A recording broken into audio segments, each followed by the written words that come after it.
What's going on, everybody? Good afternoon, good evening, good morning. My name is Brad Wolfenden. I'm the Director of Cyber Sports here with Katzcy PlayCyber, dialing in to be your host for today's live stream of our PlayCyber Global League New Year's Mayhem International CTF 2024. So today we got started early on, East Coast time. Those of you here in the U.S., bright and early, 11 a.m. for our hackers up and at 'em, and they've been at it all day long. So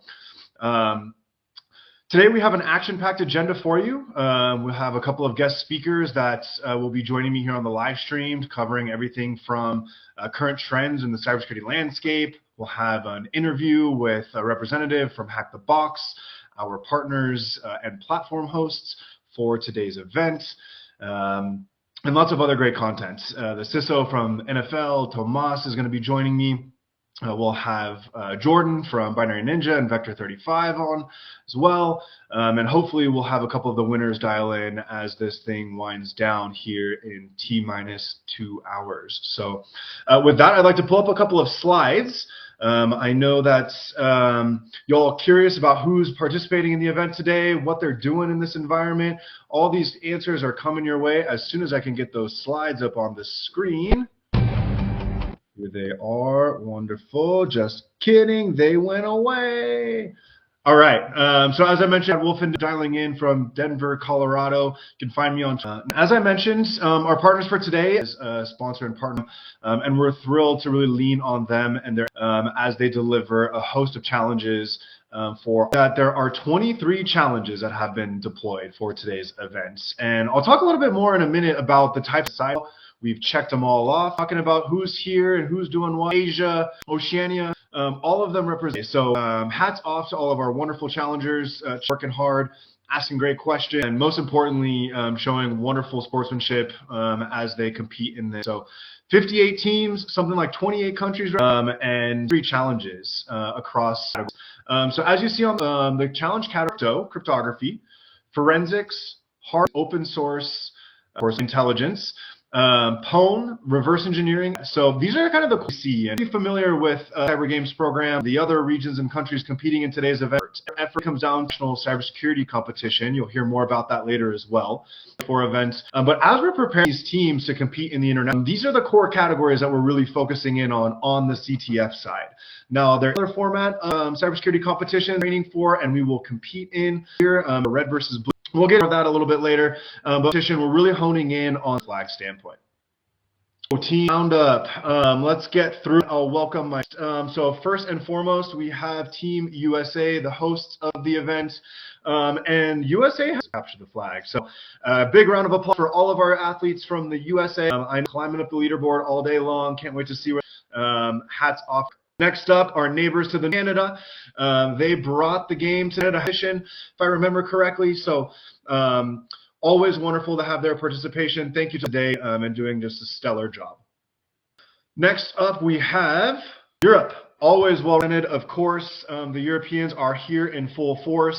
We have quite a few teams spanning Bulgaria, Cyprus, Czech Republic, Greece, Ireland, Italy, Netherlands, Romania, Serbia, Slovenia. It's about these kinds of international company that comes as a result of it. Watching the live stream, if you're not in on the full-on Discord going on, so watching a lot of the chatter back and forth and the just all of the discourse. So hats off to all the teams from Europe. Next up, Africa. 2 countries represented from Africa today, and I believe 7 or 8 teams total. 2 from Botswana, and a lot of other Asian countries are participating in the global games. But for today's events, we're thrilled to have Malaysia and get on the beard, my friend. It's gotten longer since last time I saw you. Just a little bit. Been a while. What was that? Out in San Diego, right? I believe so, yeah. Well, it's wonderful to have you. Nathan, I know you and I have had several conversations. I know you a little bit from all of your work with the U.S. Cyber team, but why don't you tell our audience a little bit about Nathan Ord, who you are, where you come from, and what you do? Yeah, I'm Nathan Ord. I come from Chicago originally, but I'm studying cybersecurity out at Dakota State University, where I'm joining you now in Madison. And that's the gist of me, but I've been involved with U.S. Cyber Games in a variety of capacities, especially with the pipeline program and watching the team grow over the past few years. Right on. And you're competing on one of the teams in today's competition. Tell us a little bit about some of your thoughts from the first couple of hours of the CTF. Yeah, it was certainly a wild time getting into it. We all kind of split off and did different challenges and tried to get up on the leaderboard, but it seems we have some stiff competition this year, actually, looking at some of the stats that are coming out of this, but having a lot of fun with it, learning a lot of things as we go, and, we're getting there. Absolutely, right on. And we kind of had a conversation I shared with our audience earlier in the live stream, some of the categories that we're covering in today's CTF events. What have you seen from some of those challenges? Anything sticking out in particular, a category or a challenge that really kind of caught your eye and you liked? Yeah, so I think the most interesting one out of all of these is probably the hardware challenges, just because they're the most unique, especially given that we're all in remote capacity. So you're not actually getting hands-on with hardware components, but you are getting experience with hardware concepts like IoT, SCADA systems, that sort of thing. So taking a look at those was really interesting, actually. Very cool. Very cool. Now, I saw one of the first challenges, or rather categories that most teams really solved was OSINT. Talk to me a little bit about this category. And when we're looking at challenges in OSINT's kind of the discipline, what are individuals doing to kind of submit those flags and figure out those answers? Yeah, so I guess a high-level overview of OSINT, Open Source Intelligence Gathering, also abbreviated to OSINT for Open Source Information. Going out, and I like to simplify it down to looking for publicly available information, locations, people, that sort of thing, to solve a challenge. In this case, they had us looking for different people, their social media accounts, but that's not exclusively what OSINT is. You could be given a picture and tell me where the location is of this picture. People in the audience might be able to think of GeoGuessr if you ever played that, when that was the hot buzz for a little while at one point. And OSINT is one of my personal favorites as well. But it was a really interesting set of challenges. I don't know how much I can go into detail on them. I don't know if they've all been solved yet or not, but... Fair. Yeah, I saw there was a little bit of Discord chatter about who has a Twitter account. We need it for an OSINT challenge. So always fun to see the camaraderie there. Now, and you've been around the US Cyber Games program for a season or two now, and you joined us in San Diego for the international events. One of my favorite parts of all of this is just seeing all of the collaboration, globally here. We have something like 58 teams, 20-something countries represented. Talk to me a little bit about some of the networking that happens either behind the scenes or in Discord, meeting friends, potential colleagues, that kind of stuff. Yeah, so it's a really interesting opportunity, right? And you get to not only solve challenges with people, which I would argue is probably one of the best ways to develop friendships, relationships, that sort of thing, is solving challenges together, but you also get to see where technical abilities lie. You get to, metal meets the road sort of thing. You get to learn where you struggle, where you succeed, and same for others. And that gives you really good opportunities to learn and see who you want to be friends or bring in as friends to different challenges, that sort of thing. And you get that in CTF challenges like this that we're doing today. You get that in the international competition, that sort of thing. And it's just a great opportunity all around. I don't know how to say it otherwise realistically. Right on. I love it. No, it's all good stuff.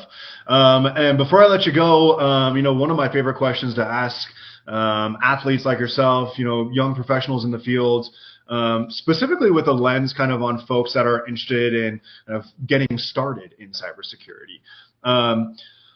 Do you have a kind of a resource that you would recommend? I know there's capture flags happening almost every weekend. There's all kinds of YouTube channels out there and blogs to follow and other things that catch people's attention. But from your perspective, is there a resource or a specific cyber competition that you found most helpful or you typically like to point beginners towards?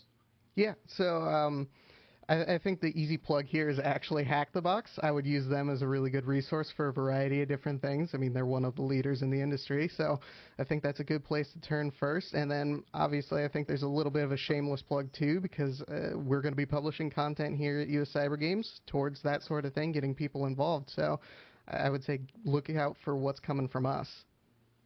Very cool. I like it. I like it. So last question before I let you go. In looking at just kind of the challenges that were delivered today, what do you think are maybe some areas that the U.S. cyber team will look to kind of strengthen some of their skills around? Or is there a specific tool that you saw that was needed for one of the challenges that you think we can hone in on a little bit better, or a skill set that is pretty obvious that we can really kind of beef up some of our capabilities there?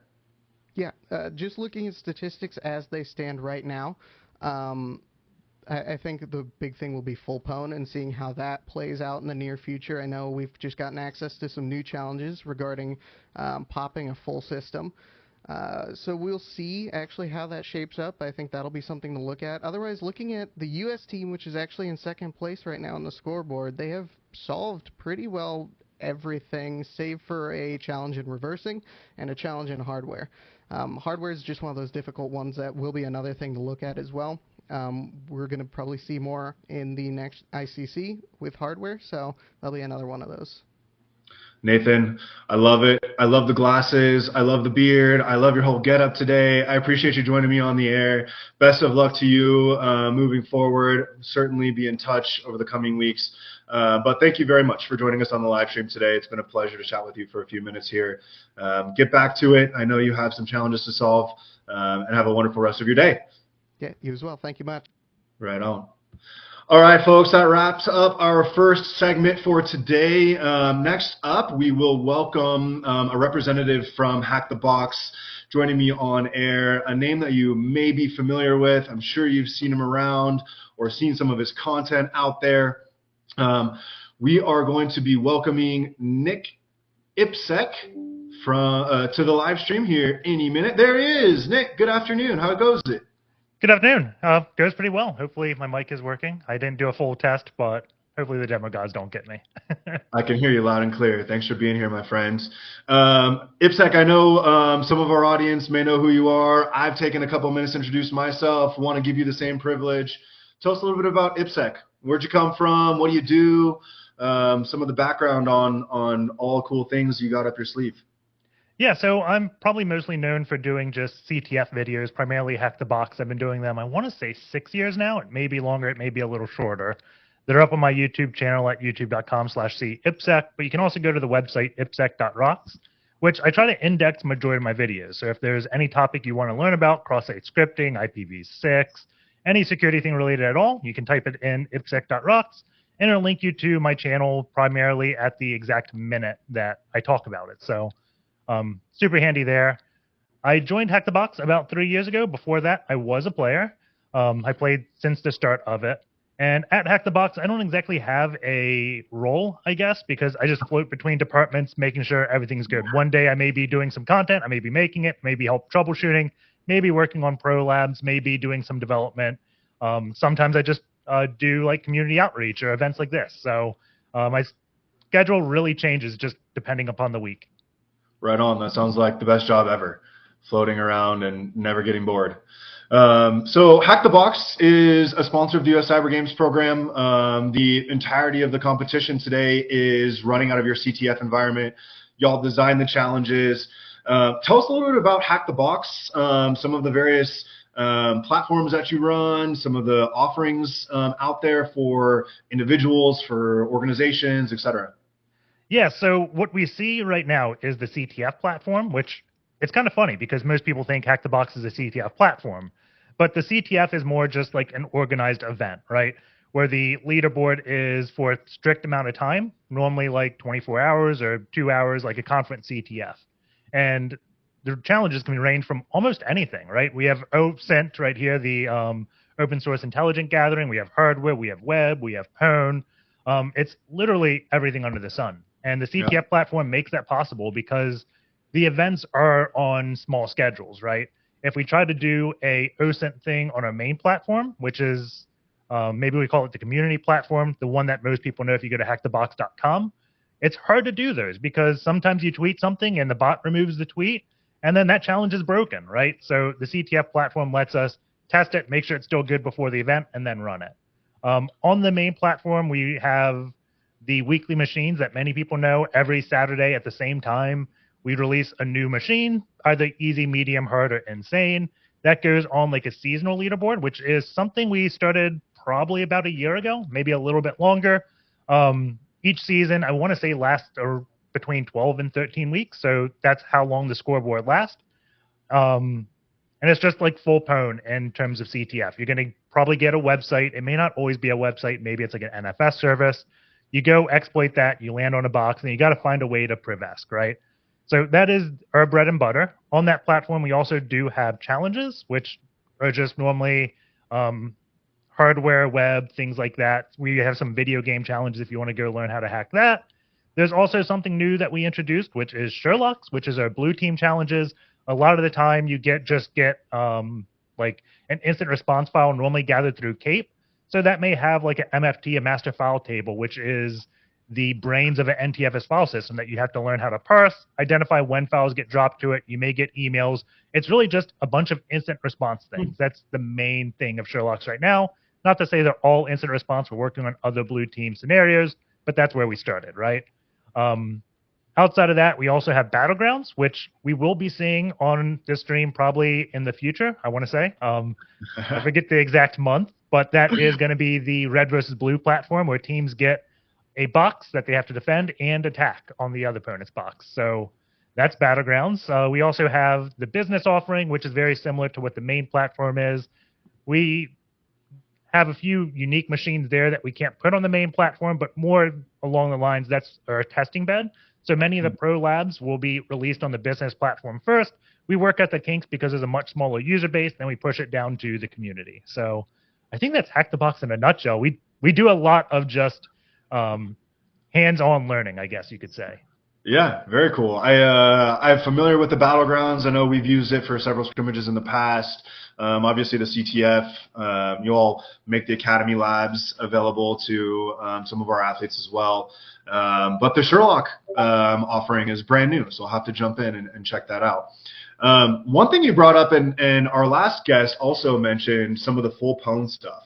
And so I kind of want to work our way towards discussing what a full pwn challenge is and how those kind of get solved and the approach there, tools, etc. But before we get there, I kind of want to talk about some of the sort of challenge development efforts, specifically kind of couching that conversation in terms of various work roles and the kind of real world skills that we see on the job. So when you all are approaching challenge developments, is it kind of just strictly by category? Do you look at, hey, let's make some cool challenges for a cyber defense analyst, or maybe a research and development specialist, or tell me a little bit about your challenge development process.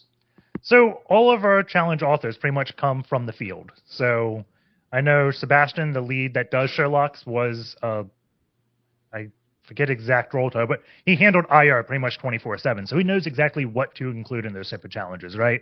I was a sysadmin for 10 years where I also did development. I did security as well. So we have a lot of just hands-on experience around that. On top of that, we like to monitor things like Twitter, LinkedIn, and stuff for the latest exploits. And whenever we see something new, we try to just create a challenge around it, right? Because there's always new things out there just being posted. There's no shortage of ideas to make a machine. Absolutely. And Hack the Box, obviously all about the gamification of all of this stuff. You know, when we're looking at things like leaderboards, we're looking at things like the ability to chat and collaborate and some of these aspects of gamification that we bring into the learning. You know, I assume some of that is intentional, not just to bring in new and different populations and kind of engage them with fun and exciting content that is also, you know, practical and technical from a learning perspective. But I have to think that it makes some of the learning a little bit more sticky. And I use that word sticky just to kind of talk to not just rote memorization, but actually the practice of doing it. What is some of your experience around seeing some of the growth, either yourself or other users of the platform as they kind of move up the ranks and continue to improve their skill sets? No, it's absolutely amazing. I've talked to so many people, and it's also humbling because they say they started out from nothing, like watching my videos, going over OXDF blogs, and now they have full-time jobs, which it's crazy because I've only been doing this like 5 to 7 years, making everything public, right? And just that amount of time, I can't imagine how many jobs were created.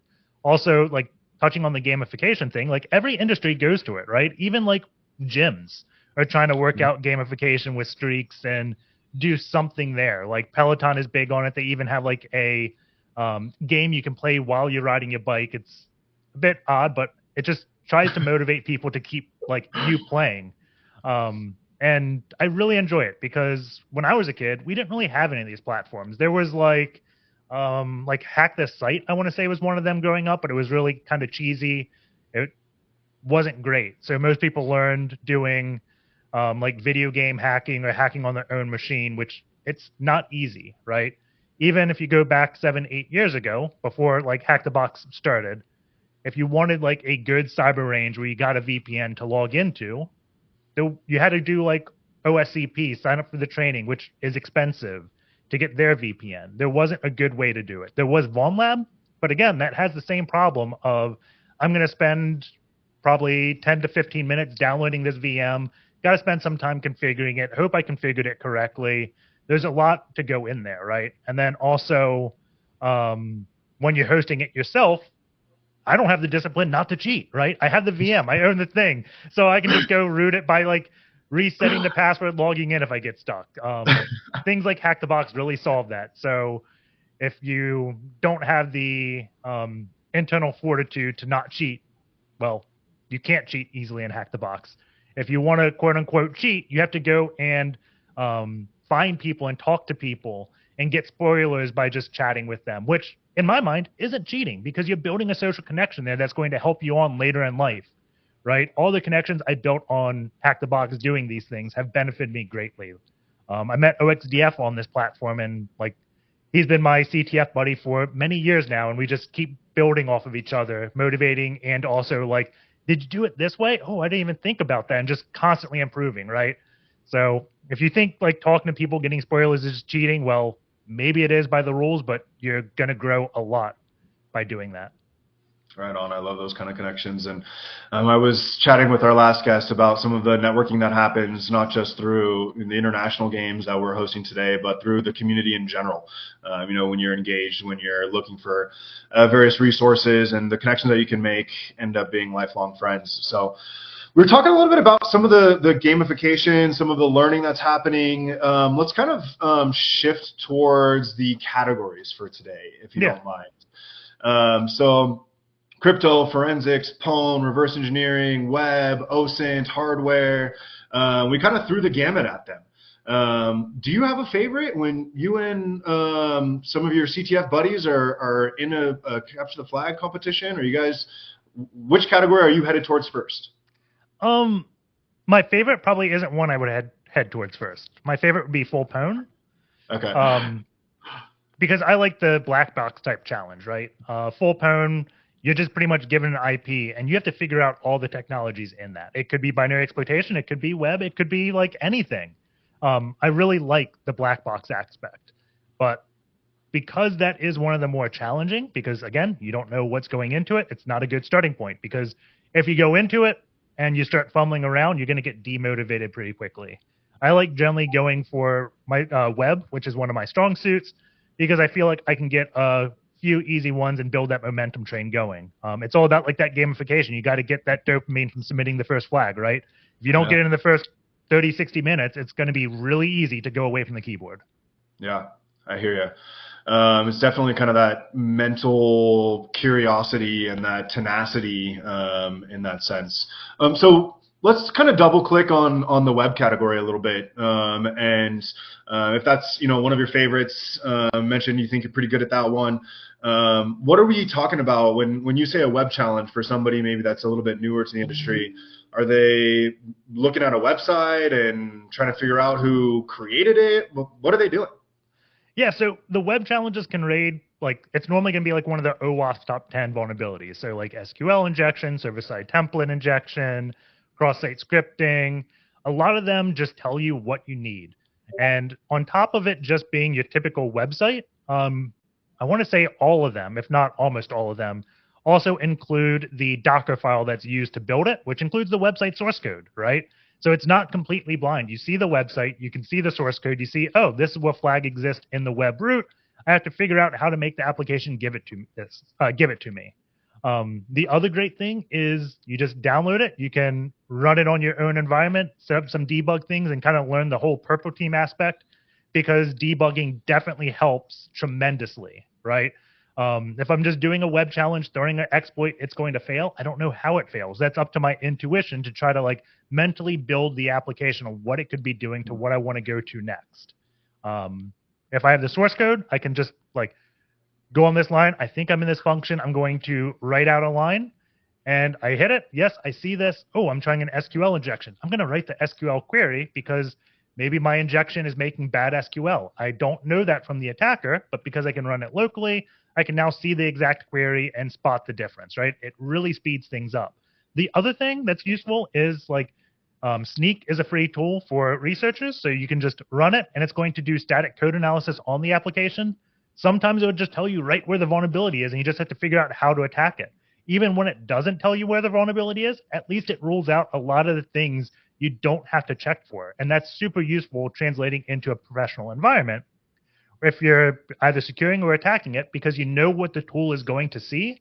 So you kind of can skip a lot of that type of stuff in your initial recon. Doesn't mean you completely skip it, but if Sneak's going to tell you there's no SQL injection, then chances are everything's like a prepared statement, a parameterized, so you can kind of think about other things. And once you do enough CTFs, you realize the blind spot the tools have, which really speeds things up, right? So more CTFs. Yeah. Right on. So we talked a little bit about web. One of the challenges, or challenge categories, I should say, that we introduced into today's CTF that some athletes have familiarity with, and it's brand new to others, is hardware. And our last guest talked a little bit about how it's unique to have some hardware challenges in a competition where everyone's participating remotely. Talk to me a little bit about hardware as a discipline, and just at a very kind of surface level, maybe about one or two of the hardware challenges that are part of today's competition. Yeah, so hardware, it can range from a lot of things. It's kind of like saying a web, right? Web could be 20 different things about the web. Hardware is the same way. When most people think hardware, they think of taking a physical thing apart, soldering wires, and looking at things. That's not the hardware we're talking about here because it's remote, right? So like the web, we do give them normally how the challenge is running, because a lot of people, this is new. You're not going to be able to blindly do it. I don't think there's a such thing as an easy hardware challenge just because the information out there, it's not out there to learn it, right? So it's a new thing. It's always handy to see how it's built. I want to say a lot of the hardware challenges we have today are using something called Modbus, which is just a protocol a lot of hardware utilizes, and you can simulate it using Python or various languages. So that makes doing hardware challenges super easy. Well, I was going to say super easy, but it's not super easy.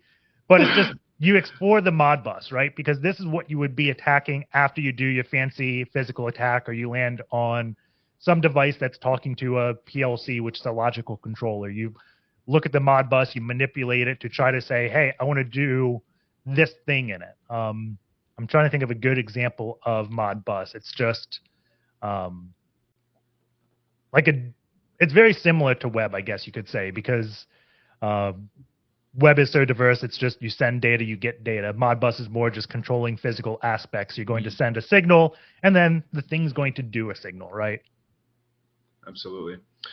Right on. So we covered hardware, we covered web. Talk a little bit about the full pwn stuff. I know we kind of briefly chatted about it. It's kind of an open book. You jump in there. You might sort of see a little bit of this, a little bit of that, and some of that too. There are 2 full pwn challenges in today's competition.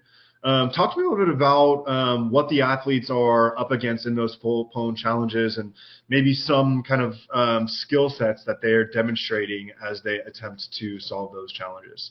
Yeah, this is going to prove you just have a well-rounded skill set, because the full pwn, it can probably include anything from the previous categories. It could be a web foothold. It could just be like an SMB. It could be password spraying. It really could be anything. And then once you get on that foothold, what do? A lot of like bug bounty hunters, for instance, are focused at web. So once they get that shell in the web, they don't really know the next step because that's always out of scope. Most bug bounties are just initial access. Companies aren't just giving the internet blatant access to say, hey, have a field day on infrastructure. No, they want to know the first time you find a vulnerability, you report it, then they patch it. They don't want you to go just hack all the things. So full pwn is really showing how to hack all the things. You get the thing, you exploit it, you're on the system, you try to do a privesc. It may be a binary application on it. It may be another web thing. Maybe it's listening on localhost. Maybe there's a Docker that has a small network that you have to go look at other services. There's a lot more enumeration you can do once you land on that host, right? It could also include Active Directory. It really could include anything. Super cool. Right on. So kind of a little bit of everything. Wonderful. I love it. So when we're talking about the various offerings from HackTheBox, you know, we ran through a little bit about what Battlegrounds is. We know about the CTF platform. You told us a little bit about Sherlock. There's a lot of folks out there building cybersecurity competitions and environments to host these things. What do you think is 1 or 2 things that HackTheBox does that's unique to HackTheBox and really kind of sets you all apart from some of the other platforms out there? Yeah, I think almost every platform accepts community submissions just because it's not feasible for a group of people to make all the challenges, because in the security field, no one knows everything, right? Mm-hmm. So I think the thing that really sets HackTheBox apart is the amount of effort we put into vetting the content. So I talked a little bit about like the weekly machine, like every week we produce a machine. I would say probably 7 out of 10 weeks, it's going to come from the community. But that's not to say the people that submitted the machine, they did 100% of the work. They probably did 90%, right? But we go make sure the box goes the extra 10%. We do the vetting. So when a box comes into HackTheBox, we have normally myself, OXDF, the Cyber Geek, a bunch of the senior testers review the write-up. And almost every box we will send back with comments. And that's because the author did something that we thought was, I don't want to say too guessy, but just not realistic. They implemented a service, but they didn't implement it in a way that we would expect an enterprise to implement it, right? So we send it back to them, they fix it, they send it back to us. Normally goes back and forth probably 2 to 3 times. And then once we're good on the write-up standpoint, we send it to testing. We may send it back to the author once we start booting it up and noticing, hey, like, you put a bunch like secret.txt exists on the web server. We don't want that. It has to be really real life and simulate that. We'll also do things just to make it stable, because sometimes like denial of service is a major condition that it's hard to test for, but we don't want users just breaking the box because then they can't learn, right? So we do a lot of testing to make sure the box is stable, and then it goes live. And then I think we also, once the box has been live for a while, we're one of the few platforms that try to fight spoilers. So if you're trying to do the box yourself when it first released and you go to Google, you just don't find a write-up, right? Not to say that's not good, but there is that time frame where you don't want to be able to do that, because again, I don't have the fortitude not to read that. I'm going to read it if I see it. So you really got to challenge yourself, make yourself go to Discord if you have help, not Google, so you build those social connections. After a while, once the box has been live for 3 to 4 months, then we produce our write-ups, which I think are some of the best in the industry. My channel's normally recommended on pretty much any platform. People go here to learn this technique, right? So I think just the realism that HackTheBox puts out, and the ability just to pick a machine at random, as long as it's recent. I know like back in 2018, 2019, there's not the most realistic boxes, but the whole like cyber range thing has evolved over the years. So if you just pick a recent box over the last 2 to 3 years, chances are it's going to be a really good box. You don't have a lot of just bad quality. And I mean, the technology is continuing to evolve, but some of the techniques and the skills, you know, they're foundational, or you know, they may be tweaked a little bit here and there with a new tool or with a new technique or whatnot. But you know, by and large, you know, some of the best content is a little bit older, and especially for those that are just getting started and are really kind of looking to kind of build that foundational layer. Certainly, I know we dropped a link to your channel in the chat here. We can certainly drop another plug for IPSEC in the live stream chat. If you don't mind, 2 more quick questions before I let you go. First is Hack the Box. What's coming up for you guys? Events that folks can jump in on? I know you recently hosted University CTF. I think there's another one coming up. What should people be on the lookout for if they kind of want to jump in and get into Hack the Box events?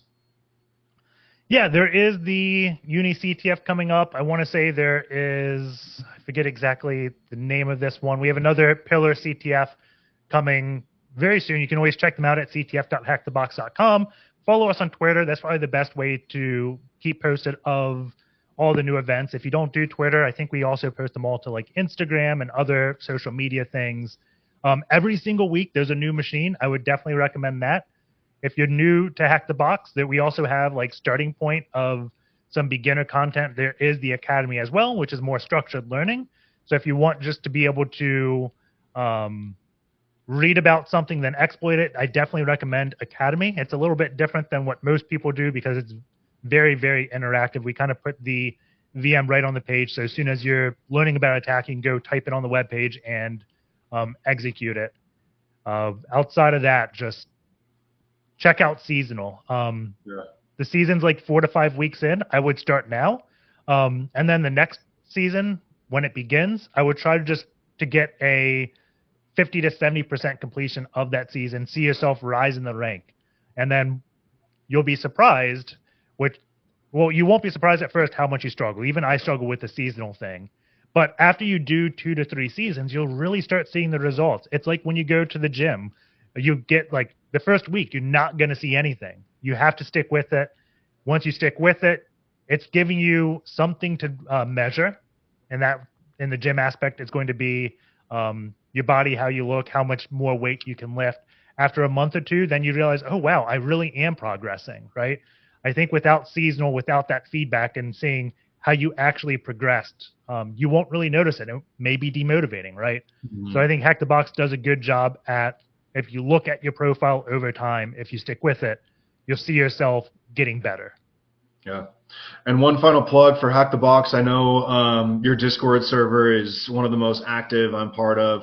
I know there's all kinds of great networking, career opportunities, announcements about upcoming events, all kinds of good stuff there too. So if you haven't given IPSEC a follow, see the link in the chat. Go find his stuff. Nick, IPSEC, thanks so much for being on with me today. I really appreciate your time. I really appreciate Hack the Box and all the support you've given to the U.S. Cyber Games program and the PlayCyber team. We truly, truly could not do this without you. So thanks a million. Give everyone at Hack the Box a massive thanks from our team as well, and have a wonderful rest of your afternoon. You too. Thank you for having me. It's been a blast. Absolutely. Right on. Cheers. Take care. Cheers. Folks, I think we have a quick video to play for you all. A look back at the International Cybersecurity Championship from August 2023 in San Diego. So I will be right back in 3 minutes, and we will resume some of our segments.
Alrighty, folks, welcome back. Welcome back. I think we have a quick scoreboard update for you all.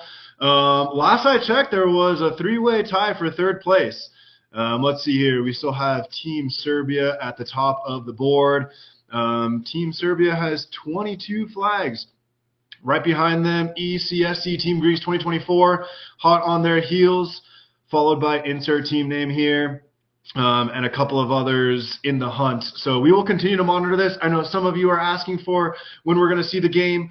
We will get there, I promise. We're going to have some more interviews first. The competition is still active, so we're trying not to give away too many spoilers on the challenges. Don't want anyone to get an upper hand, but we'll keep you posted on the scores, no doubt about it. But in the meantime, I'd like to welcome a dear friend and colleague, Tomas. Welcome to the show. Thanks for having me, Brad. How are you? It's a pleasure to see you. I'm doing all right, thanks. I'm doing all right. It's nice and sunny outside here in Denver, Colorado, which for January is hit or miss. How are you? I'm doing okay. Look, it's the weekend. You guys have a great event going on today, so it's exciting times. And then we've got great events going on this weekend for us at the NFL. So it's exciting times over the next few weekends and week as we. You sure do. You sure do. I'll be tuning in.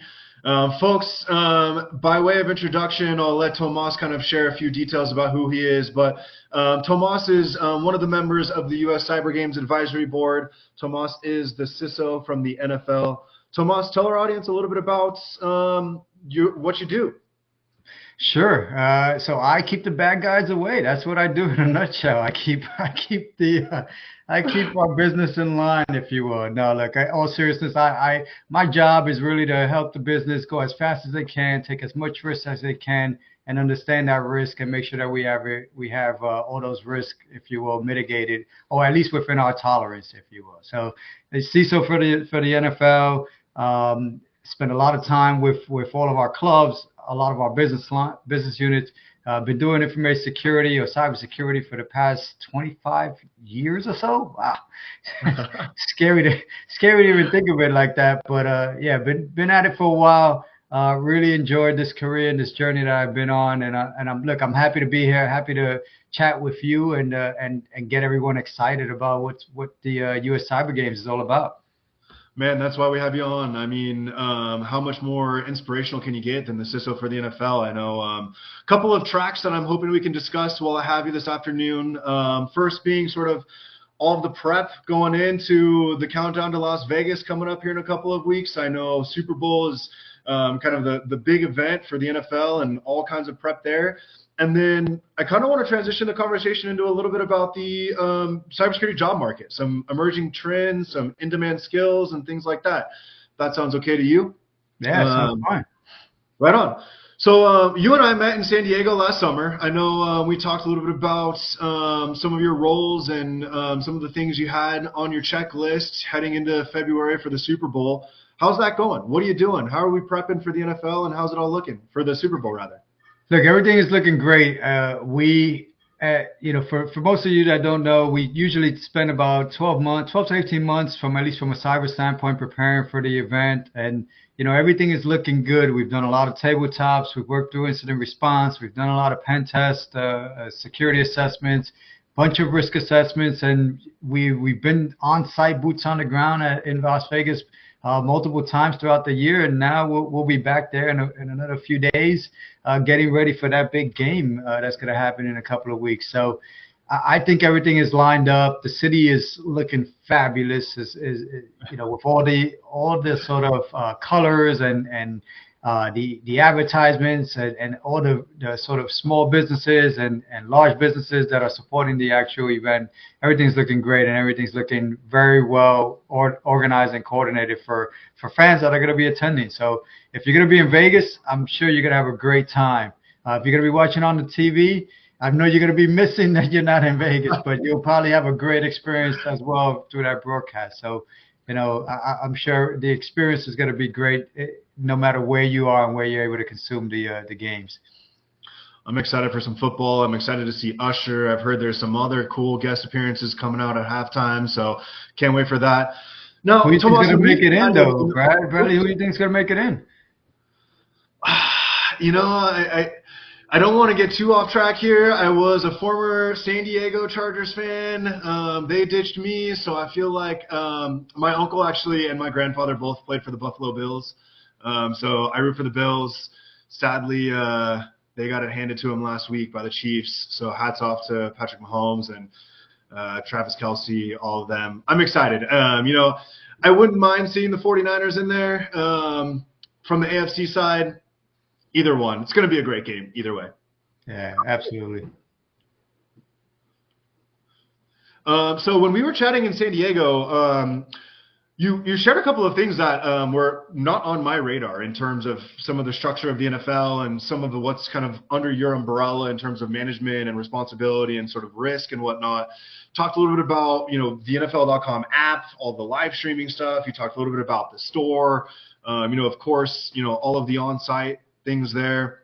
When we're talking about the various roles in cybersecurity, and I know many of the franchises have their own teams kind of running their information security and defending their posture and whatnot. Talk to me about some of the kind of maybe resume components or, certifications or CTF experience that are kind of, that get bolded when you're reviewing some applicants.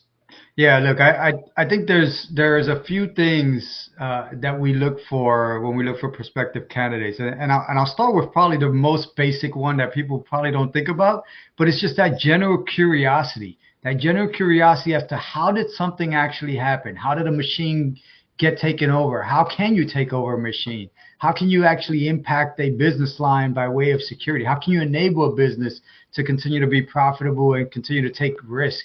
Right, by leveraging security and security skills and security practices.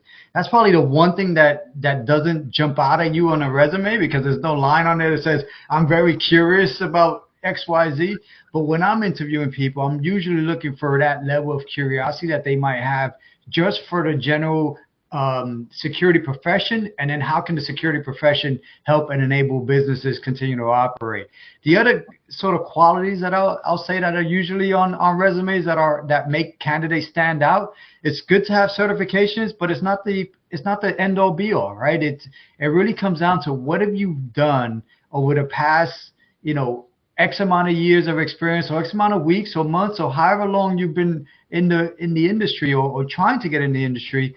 What have you done that has enabled you to be successful in performing the job that you're applying for, right? So I'm looking for that level of curiosity. Obviously, there's a bit of skill depending upon what the role is. If it's a very hands-on security operations analysis type of a role, I'll be looking for that analytical mindset, right? How do you dissect the problem? How do you understand how an adversary might want to attack a specific company, or even a specific system, or even a specific targeted individual, right? Looking for that sort of analytical process and thought process that you might have.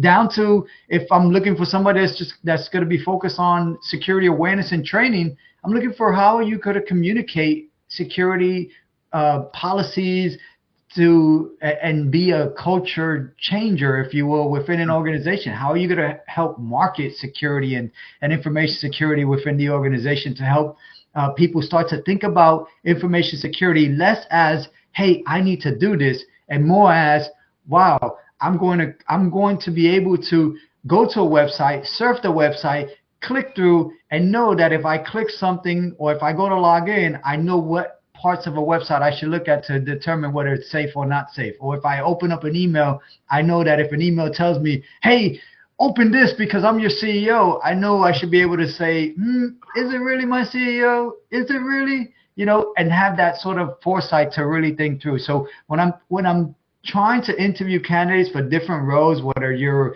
if I think about the four sort of core pillars of information security, or at least the majority of information security organizations will have, you've got a GRC function, that governance, risk, and compliance function, right? Which is really focused on the policies, the national industry standards. If you're regulated industry or not regulated industry, right? Really trying to understand what are the pure play compliance components that we need to do to implement policies and create policies to be successful. Then you have a security operations function, which is I'll call that sort of first, not first line of defense, but that first line of blocking and tackling, right? Being able to work through cyber attacks and being able to dissect that. So that's typically where you might see those threat hunters, those red teamers, those blue teamers, if you will, playing in that sandbox, doing a lot of that security analysis around what's happening in the environment, how do we find things that are potentially risky, and then how do we ultimately fix and improve controls, right? Then you have another functional area, which would be like that security engineering and architecture and application security space, which you could have some of the offensive security folks in as well. So it's not necessarily a clear lines in certain organizations, but you can think about that space as being the folks that like to tinker with a lot of things, right? I call those individuals like the Willy Wonkas of the world, right? Here's a chocolate factory. You get to come in, you get to see all of the tools that we might have in the environment. You get to sort of work through that and figure out, well, does this really help the business or does this hurt the business, right? Because not every security control is actually going to help the business, right? The business might be, what I mean by that is, how do you become 100% secure? Well, if you ask me, 100% secure, you can shut off the internet. Is that going to help your business? Probably not, right? You're not going to be able to communicate with your customers. So you don't want to do that. That is an effective security control, but you probably don't want to do that to be effective in your job. So that's just a spectrum of what type of jobs and roles that can fit in and where not only the athletes that are sort of performing today, but others that are just watching and trying to get more curiosity about this space. That's where you may be able to play. But there's some emerging, I'll call it skill set areas that we need to keep an eye on. And, if you've been underneath a rock, then you probably haven't heard about artificial intelligence and generative AI. But if you haven't, you're probably thinking, wow, how can I start to think about generative AI in the context of cybersecurity, information security, and leverage those two skills and merge them together to be effective in potentially new roles that will start to develop in that space. So that's my spiel. That's what I got, man. Man, that was a mouthful. First and foremost, I got a plug for Willy Wonka. If you haven't seen the new movie, go see it. It's awesome. But more kind of relevant to our discussion here, I really appreciate kind of the comprehensive lens that you look at from a hiring perspective. And I know that's one thing that over the first couple of seasons with the U.S. Cyber Games, as we look to draft the U.S. Cyber team, support their training efforts, compete in global competitions, get to know coaches and athletes from around the world. There are so many aspects of a team. And one of my guests here in a half an hour or so, we're kind of going to get into some of the team, to the roles and things like that. But it's so important for these reminders around, yes, cybersecurity can be exceptionally technical. And there are also folks that are needed in cybersecurity that can speak to some of the policy stuff, maybe some of the legal stuff, somebody that can translate some of the technical jargon and what's happening within your environment, your enterprise, to somebody like yourself and further on up the chain about what that means for the business and the risk and the availability of the website or the store or whatever the case is. So, I certainly appreciate that. And you dropped a comment in towards the end about some of the AI stuff, all of the large language model, natural language processor, the generative AI. That's something that comes up all the time in our world too, in terms of the cyber competitions. And is it in play? Is it out of play? Can we use ChatGPT to help us? Can we not? Can we, how does this sort of impact the game or the competition, right? And by and large, we tend to allow for those kinds of tools to be used. But talk to me a little bit about what the NFL is looking at some of those technologies for, or if there's others. We see a lot of IoT and mobile stuff. We see obviously cloud's a big deal, and those technology landscapes are changing and evolving so rapidly. What kind of training are you all doing? What are you guys looking for, in terms of sort of the future looking skill sets? Talk to me a little bit about some of that stuff. Yeah, look, I think with AI and generative AI specifically, and one of the things that I probably was remiss in saying, when you're looking at hiring people, you obviously need to look from a diversity pool as well, right? So keep that sort of diversity, equity, and inclusion at the top and at the forefront of your mind, and make sure that you're casting a wide enough net and bringing in talent from not only from around the world, as well as from different genders, backgrounds, and upbringings, if you will, because that'll really enrich your team overall. But just thinking about to your question about AI and what does that sort of look like, not only for us but just the industry as a whole, right? I think generative AI is making AI sexy to the masses of regular people, right? And it's starting to help bridge the gap between technology solutions and technology enabling solutions for prospective people that may be very fearful of technology as a whole.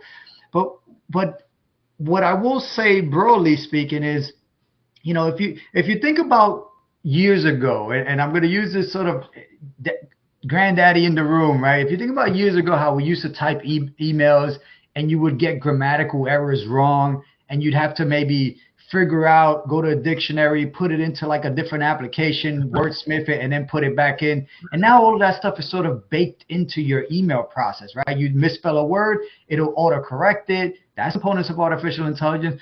Or it'll suggest a new word, right, for you, or suggest grammatical changes. I think we're going to see generative AI become something like that, where you are going about your day-to-day and you have these prompts. Not only are you able to enter in a prompt to get a response, but you'll have the tool prompt you to change or give you other alternative options to better enhance what you're doing, whether that's writing an email, whether that's creating code, whether that's trying to hack into a system. I think those tools will be, that technology will be very helpful to enable you to be more successful, more efficient, and quicker at what you do. I don't see it as a full-fledged replacement of jobs. I think that's probably one of the broad statements that I've seen or heard, where this is going to take our job.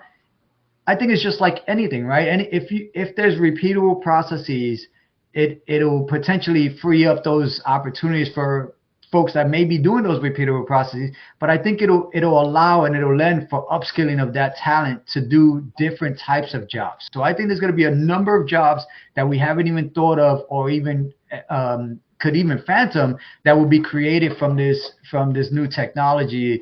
And as we think about the level of disruption that we're seeing with AI for companies, if you're an industry that is creating content or creating a product that is going to generate data, you need to be thinking broadly around how is that data going to then be leveraged with these large language models, with these generative AI tools to reach your customers better, right? So for example, if I was going to shop, wouldn't it be great to collect all, have all of that information that you're collecting on me already as I'm shopping, but wouldn't it be great to just pop up a little chat window and say, hey, what are you looking for today, Tomas? Would you like to chat with a little chat box and find what I'm looking for maybe quicker, right? Or if you're watching sports on TV, wouldn't it be cool to be able to see a different sort of lens, in addition to the content that you're watching, a different sort of lens on the screen that you may be able to interact with, right, with your keypad or the likes. I think there's so much opportunity. Obviously, there's things that we need to be fearful about, and I'm not going to be naive and say that we shouldn't, but there's just too much upside for us to be so scared about what generative AI will do for information security. I think it's going to continue to enhance what we do, and if anything, make the profession a lot stronger and better. Yeah, you heard it here first, folks. I think there's going to be some cool stuff coming out on TV screens on Sundays here pretty soon. I don't know about that, Bradley, but if we do end up doing that, that'd be awesome. I can't speak for if we're doing that or not. One of the things that you brought up that I think is just so true, and I kind of want to reiterate this, and I know we have our next guest speaker lined up here for a minute or two, but you mentioned the kind of the evolution of the skill sets and how we look at, we went from Individuals that, maybe 10, 15 years ago, they were building apps, they were, securing various infrastructure components, etc. Now we're looking at massive data sets. We're engineering these large sets of data. We're leveraging them for consumer habits and making business decisions. And as we continue to see the impact of these technologies on the consumer and in the market, behind the scenes, somebody is still writing those algorithms. Somebody is still making all of that work so that the end user gains the benefit that it's intended. So I think that's phenomenal, and I think that's one thing that really kind of speaks to how important cybersecurity competitions are. Of course, traditional academic pathways, this isn't a jab at them whatsoever. It's hard to keep up with some of those academic programs when it comes to the various course content, the degree programs, and what they're teaching in the classroom. Whereas hosting cybersecurity competitions and you're writing challenges weekly, monthly, every 6 months, whatever the case is, it's much easier to keep those up to date, more relevant, future looking, and give individuals participating in these competitions those hands-on skills on these technologies as they continue to evolve and emerge. So Tomas, one last question for you, my friend. We had a couple of categories here in the challenge today. We had web, we had open source intelligence gathering, we had forensics, cryptography, reverse engineering, and hardware. What's your favorite category? Oh man, all of them. Those are all great categories. It's hard to choose one. I'm not even playing. Like those are all fantastic categories. I think the one that's probably very interesting. Man, I was gonna say forensics, and the reason I was gonna say forensics only because the analytical side of what we do in cybersecurity, right? That pure play sort of cybersecurity skill set. I think forensics really starts to test that, right? It tests your patience. Do you want to look through logs and figure out what actually happened? It tests your skill set and your analytical thinking. How did somebody get in? Do I understand that attack path and that analysis there? And it really tests your overall capability for finding that needle in a haystack. So that would be the one that I pick. I appreciate it, my friend. Tomas, it's always a pleasure. Thank you for being here. Good luck to you over the next couple of weeks. I know it's big time. It's game time. It's Super Bowl time. Can't wait to watch it. Always appreciate your support, and good luck to you. Thanks so much for being on with us today. Thank you. All right, folks. Next up, I would like to welcome in Dr. Josh Brunty. Dr. Brunty is the Season 3 head coach for the U.S. Cyber Games program, and Josh is going to be joining us today to talk a little bit about some of the U.S. Cyber Team training initiatives that we have upcoming, and where we're at in some of our prep. And there he is, Dr. Brunty. Good afternoon. Hey, Brad. How's it going? I'm all right. Look at you in your jersey or your polo. I love it. Like all looking great. Even have the background. You like that? You did a better job than I did. Right on, my friend. Thanks for being here, giving us a little bit of your Saturday. Coach Brunty, take a couple minutes, introduce yourself to the crowd if you don't mind. Yeah. Well, I'm Josh Brunty. My day job, I'm a professor here at Marshall University in Huntington, West Virginia. Been here for about 12 years, teaching cybersecurity and digital forensics.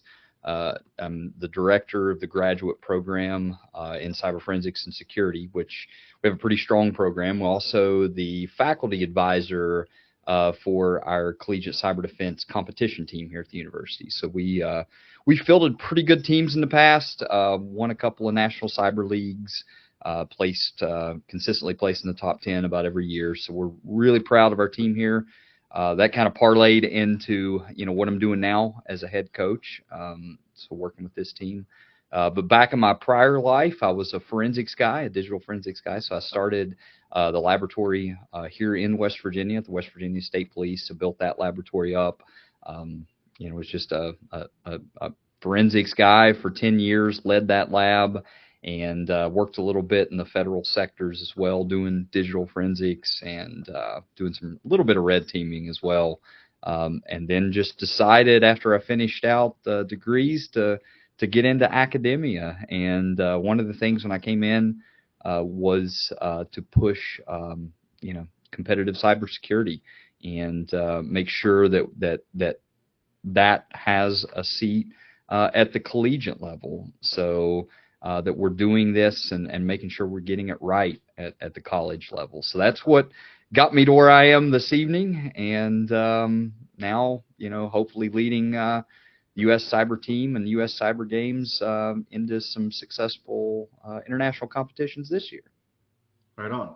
I love it, and certainly glad to have you on board for season 3. Now, I'm sure some of our competition's watching the show, so without giving away too many details, insider information, if you will, talk to me a little bit about what's some of the ways that the U.S. Cyber team is taking a little bit of a different approach to team composition and training for season 3 events.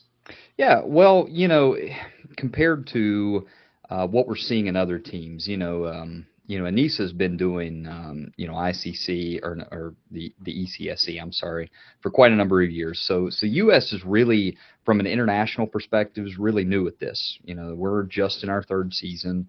But I feel like from season 1 to season 2 to season 3, we're gaining more experience. We're figuring out where our weak points are.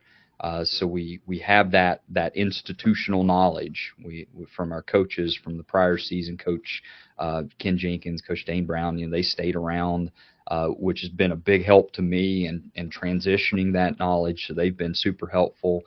Jacob Elliott, is our CTF coach. He was our CTF coach last year. We have Chris Howler on board, which Chris comes with just a massive amount of knowledge. So I think the big thing this year that's going to be the game changer for us is, as we get into the deep part of this year, we have these coaches and this knowledge that we bring to the table that really is going to, I think it's going to pay dividends later on. I really do. We're just now getting our footing, starting the season, getting the team together, molding the team. But really into the central part of this year is when we really get to work and really dig deep and start preparing for both ECSC and ICC. Yeah, right on. I'm loving the direction that you and the rest of the coaching staff are taking the team this season now. And I went a little long on the last segment, so I'm going to throw one more question at you here before I let you go. But today's event, we have 7 teams representing the U.S. in the Capture the Flag. Tell me a little bit about what you're seeing, whether it's from the leaderboard, you're reading in Discord chat. What do you think? How's the event going today for us? Well, and I want to point out here that all of our teams are teams of 4. And they're competing against teams of 8 in certain places. So I'm real proud of them kind of holding the line there. We, technically they're at a disadvantage right now, but, this is what we're talking about, playing that long game, because when you split them up, you put them in smaller teams. Yes, they're at a disadvantage, but they're going to learn. And they're picking up, they're working, real proud of them, what they're doing. I'm just happy to see the results that I'm seeing out of some of the teams in there. But to field 7 teams from our program, that's, you can't, not every, country and every international team can say that much. So I think that's the start of us really, putting in the work, we'll say that when we start to train later this year, putting in the work into these CTFs now, I think will pay dividends, not just in the competition, but in the workforce as well. I think, just by them attaching their name to the U.S. Cyber team, when they go out into the workforce, we want to have a branding about us that we're capable. But yeah, looking on the leaderboards today, looking at the chats, looking at the challenges they're solving, we're doing a good job of holding the line with those smaller teams. I was going to say, I just took a quick peek at the leaderboard, and I'm seeing U.S. all over the top couple spots. I mean, we have 3, 4, and 5 locked down at the moment. So, might be smaller teams, but we're showing up big, that's for sure. Yeah, tiny but mighty. Yeah, absolutely. A couple more questions for you, if you don't mind. Sure. We're today in the competition, and I've chatted with some of our previous guest speakers on the live stream about some of the challenge categories. And when we're looking at today's event, we have crypto, we have forensics, we have pwn, we have reverse engineering, web, OSINT, hardware. Where do you see some of the U.S. Strengths when it comes to these categories, and if there's any shout outs you want to give to any of the athletes or coaches in terms of what we're doing on some of those categories? I would love to hear some of that. Yeah. So, I mean, really, most of our players come out of CTFs. That's something we're really strong in here in the U.S. We have National Cyber League and a lot of alumni there, a lot of previous winners. And, what I'm seeing, we're strong on the forensic boards. We're doing well in crypto right now. We're traditionally, we just don't hold the line in crypto from my experience, my personal experience of competing as well. But we're doing well in Pwn. We're staying up to speed. I think across all categories, I'm very happy with where we're at.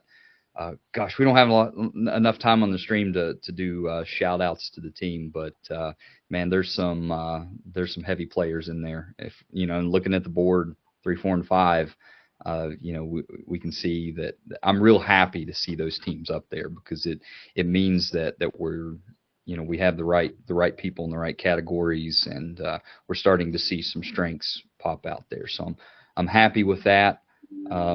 I just think it's another CTF, that we're going to do well in, and I think it's going to pay off in the long run. I really do.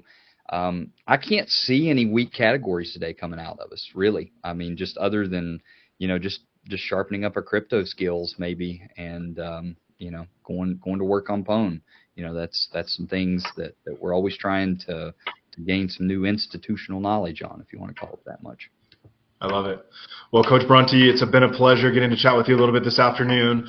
I know some of the athletes probably looking for your attention, so I'll let you get back to it. But first and foremost, thank you for not just joining us today, but for all of your leadership with the US Cyber Games program this season.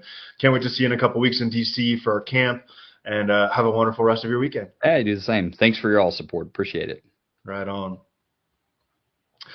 All right, folks, you've heard from the coach of the U.S. Cyber Games program and the U.S. Cyber team. And next up, I have somebody that you've probably seen before. And I can't wait to introduce Jordan to the live stream. So, Jordan, come on in whenever you're ready. All right. Hello. Can you hear me? There you are. Wonderful. Excellent. How are you? I'm doing well. How you doing, Brad? Excellent. I'm hanging in there. Jordan, Vector 35, Binary Ninja. Tell the folks on the live stream who you are, what you do, and where you come from.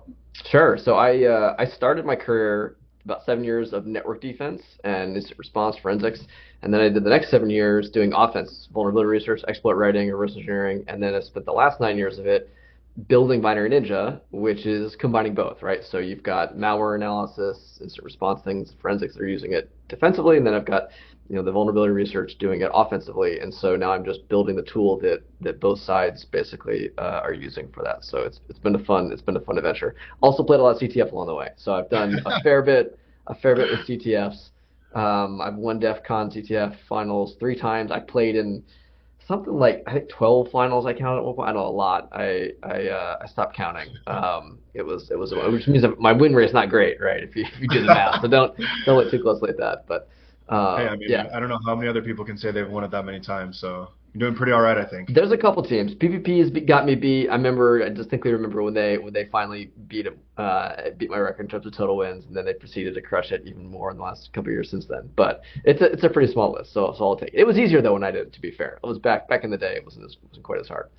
Fair. And speaking of back in the day, part of the conversation today came out of a YouTube video you shared with me several weeks ago about a talking at DEF CON, specifically about kind of identifying roles on teams as you're competing in Capture the Flag events and other cybersecurity competitions too, of course. For the audience, maybe give a little bit of background on what that talk was all about, and then we'll kind of get into some of the more nitty-gritty on maybe some of the roles and things like that. Absolutely. So, for context, I gave this talk at DEF CON, and it was about the DEF CON CTF. And of course, there's different types of Capture the Flag events. You've got your kind of more Jeopardy-style events where there's a board, a bunch of questions kind of getting answered in different categories.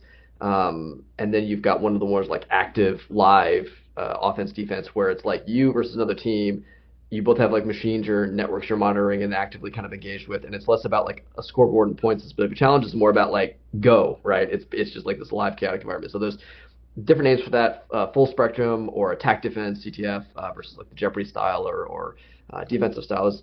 All these different kind of categories. So a lot of it depends on like what kind of game you're playing. Obviously, if you're in something like a CCDC, right, it's purely defensive focused, and so your offensive, your exploit writers don't do you're really good in an event like that. You really want to build your team towards the event that you're doing. And so the talk at DEF CON was really talking about like what are the skills that you need to sort of like a well-rounded team, especially in the attack defense. But a lot of that kind of carries over to the Jeopardy style, where there's like different skill sets. For me, I started when I first started playing CTF, I was doing day job network defense, and so I could sit down, I could monitor the network, I could monitor a system, and sysadmin and that kind of stuff. So I was comfortable with that, but I wanted to do more of the offensive stuff, and so I kind of started doing web security, started doing crypto, started doing exploitation, and so like I pushed myself into those because I enjoyed it and wanted to learn and develop. But like most of my time in the first few years up for the team, I was still doing the things that I was better at, and so there's this kind of tension between leaning into things you're good at and developing those to be one the team can rely on. But also,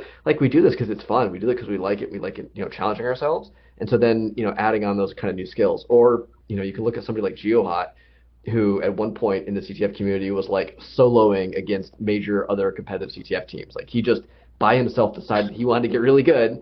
And he just started like beating teams at these competitions because he put so much time into like really honing his skills in like every single category and being efficient enough. He was like a one-man team. It was kind of crazy. So there's a lot of ways you can approach it. Phenomenally impressive. Excellent context. I appreciate that.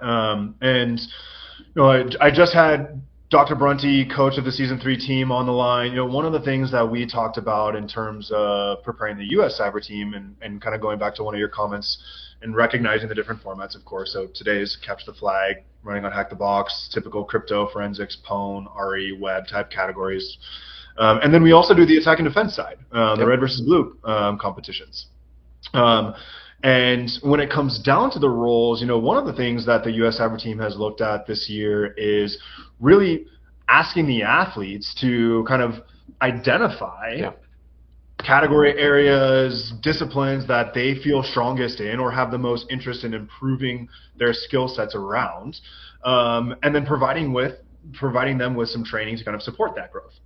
Talk to me a little bit about how you kind of navigated some of that with your teams and the various roles that do kind of show up in cybersecurity competitions. It's for sure an important thing to do. In fact, even was a lot of the context of that talk was on exactly identifying here's some specific domains that sort of exist within this sport, because a lot of people, especially DEF CON CTF finals, it's very opaque. You walk in, you see a room, you're like, I don't know what they're doing. And so it's kind of breaking down and explaining like what's happening. You have people that are monitoring the system, people that are watching the network, people that are taking the exploits from the other teams and trying to turn around and send them, people that are reverse engineering, people that, all these different parts of it was, trying to describe those different skills. And then, there's these other categories that maybe exist more kind of like in the standalone competitions. Again, I don't think most people are probably going to be not just like a single, very narrow kind of thing. They're always going to be a little like pwners and reversers tend to overlap a lot, right? Because a lot of the same skill sets. When you're reversing a binary, you're also pretty good at, writing in an exploit for it, or there's oftentimes a lot of overlap. People that are really good at like system administration tend to be good at networking because there's a lot of like overlap there. So there's these sort of like blending, but I think it is important to, like I said, both find your strengths, the things you're good at, things you like, and then develop those and be really good at that so you're the expert the team can rely on. But also, like, find the other things that you don't yet know you're going to like. Again, my career, I've gone back and forth like over the spectrum of things. And there's times in the CTF where like I'm the only one in the room that's done some crypto stuff. And so I'm not the best at crypto, but if I'm the best on the team at the time, then you do what you got to do, and you go read the research papers and you try to figure it out, right? So there certainly are times for that. But if you're in a competitive environment where you really have the opportunity to structure your team well, to plan out, to get the sort of best of all these different categories, I think it makes a ton of sense. And so I think you can do that by asking people just their interest area. You can do little kind of quizzes and challenges and internal competitions and stuff and try to kind of get best of the best. And I think that makes sense. But there's also like there is a little bit of like a wild card aspect of it too, because there's some people that maybe aren't easily categorizable as one thing, but they're very good all around, and so that breadth can help. One of the things, for example, that our team would do, and a lot depends on team size. So, for example, I had 60 people on one of my DEF CON CTF teams. Not the year that we got first. That's ironically, like the bigger the team is, the harder it is to do well in some ways. Yeah. Because I was like, I was not only like a manager at that point, just like coordinating all the groups of people, but like I had people under me. There was like a manager of like the upstairs room, manager of the floor, and then like managers of the offense team and the defense, and like different, like we had to have like this hierarchy. It was like a business, right? And like that was also the point at which it became no fun. It was like, all right, the next year we stripped it all down. It was like me and like 7 friends, and we're like, now 8 people, 12 people. Like we're going small again, and we actually did much better that year by just really taking the people that were most passionate, most interested, and most skilled, and just really kind of distilling it. But like you do have to have some level of coordination. Communication is really important, and actually a super useful thing that can be easily overlooked is the ability to have one person step back, and they're not like in the weeds, really looking at details, and say like, oh, wait a minute. You've got half an exploit over here, and you've got a network traffic capture that you've been looking at from one team throwing at us. You two need to talk, because it turns out actually you each got half of it, right? And so, or even just as soon as this person's got the exploit, you need to send it to this person who's going to patch it, this person who's going to put a firewall rule for it, whatever you're going to do. This kind of coordination and communication, that's really, really important to do. So I think there's like this facilitator, communicator role, even in like a team of 8, that can be really important. Yeah. No doubt about it. And I think, some of the concepts that you brought up are not necessarily concepts, but sort of the strategy, the approach, and the team composition. It really does, as we continue to grow the program, not just in terms of scope, but through the years, and grow in terms of the institutional knowledge that we've collected, and the familiarity that the athletes have with each other, that the coaches have with the athletes, being able to really kind of crash those problems and understand, okay, we got Jordan over here working this, we got Brad over here working on this, and we got Jess over here working on this. Time for somebody else to step in. We need some fresh blood, some fresh eyes, and whatever the case is, to really kind of take the next step on this challenge. And a lot of that comes down to the team composition and really being able to know who you have in the game at any given point and what their skill sets are. So what actually the thing that kind of reminded me of too is one of the tricks that we did, especially as the team was kind of bigger, mid-size even, we would intentionally do like a pencil down sort of all hand meeting, like a stand up, almost agile scrum kind of style. We would just stop and say, hey everybody, listen, I know you're all working stuff. 5 minutes, everybody stand up. Tell me what you're working on, what you're stuck on, what you're doing. And that was just really, really useful, just forcing people to kind of stay in touch and stay connected. It's 100% a team sport. Like everything about CTF, unless you're like a 3-person team or a 2-person team, in which case you got too much stuff, you're just focusing on different things. Like excuse me, I have to sneeze. Thank you. Like you have to stay kind of connected, and the bigger things grow. Like even like with 8 people, you kind of have enough of run lanes, you sort of know what's going on, but even that, there would be times where we'd stop and like, all right, listen, everybody, what's going on? Where are we all at? What are we working on? What can we help with? And staying in touch, because especially the higher stress, the higher the stakes, the more likely you are to just kind of get tunnel vision. And so I think it is also important too to sort of set reminders, or have that facilitator, have that time where you step back and you say, okay, what are we missing? What is our overall strategy right? Do we need to actually take that person who's working on this thing that we thought was important and say, no, you know what, that's not going to happen. Put your energy over here instead. It's a better use of your time. Because this time constraint is so important in all these CTFs. That's why George did so well. It's not just because he was smarter than everybody else, but he may have been. He was very, very good. The thing that he did so well, he was incredibly efficient, and he knew where to spend his time. And so he would know, I know kind of what I want to do this problem, but it's going to take me too much time. I'm not going to waste time. I'm going to focus on this thing, which I know I can put less effort in and get the same kind of points. And so that sort of like really shrewd evaluation of what you're good at, what you're not good at, and then maximizing that for kind of points across the game, that's really, really important. Fascinating. Yeah, I mean, certainly there's all kinds of strategies that come into time management, team management, managing your resources and everything else too. So last question before I let you go. Today's competition, as I mentioned, crypto, forensics, pwn, OSINT, hardware, reverse engineering, and web. Where are you headed first? What's your favorite? Anything but hardware. I've done literally every one of those. I will say that forensics and OSINT have the biggest potential to be bad challenges. So I'm a little leery that there's going to be some in those categories that are just too open-ended and too non-obvious where to go. There can also be great challenges too, but I'm a little afraid of those from that perspective, and you always have to be very careful when you're designing those kind of challenges. So I would probably stick to more of a web or RE or Pwn. But yeah, I love them all, like I said, except for hardware. I would definitely pitch to somebody else. Right on. Are we going to see you at DEF CON this year? I will be doing another live CTF at DEF CON. Actually, I don't think we've officially announced it yet, but yeah, in fact, we're going to be, unless something goes wrong. But yeah, so that's something I'd actually, livectf.com, if you want to go watch, we, for the last 2 years at the DEF CON finals, have been broadcasting a head-to-head competition between individuals from each team and kind of doing a sports casted. We get to watch what they're doing, and you get to see them doing the Pwn, see them doing the RE.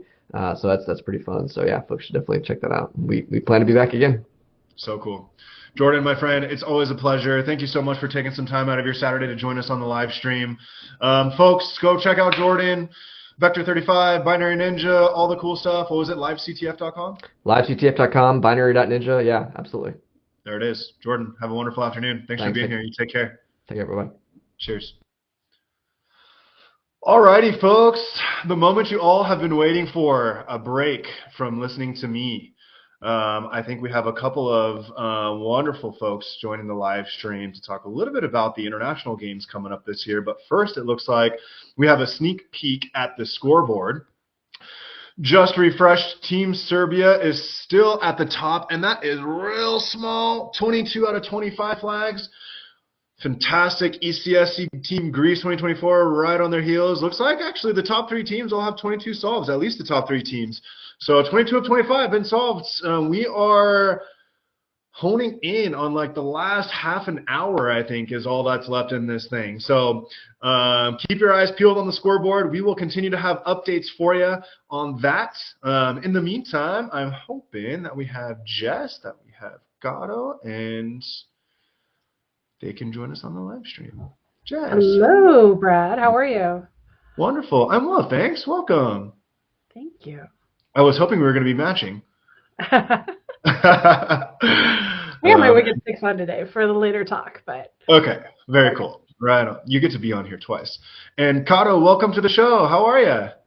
Hi, everyone. And hi, Brad and Jessica. Thank you so much for the invitation. I'm so happy to be here with you.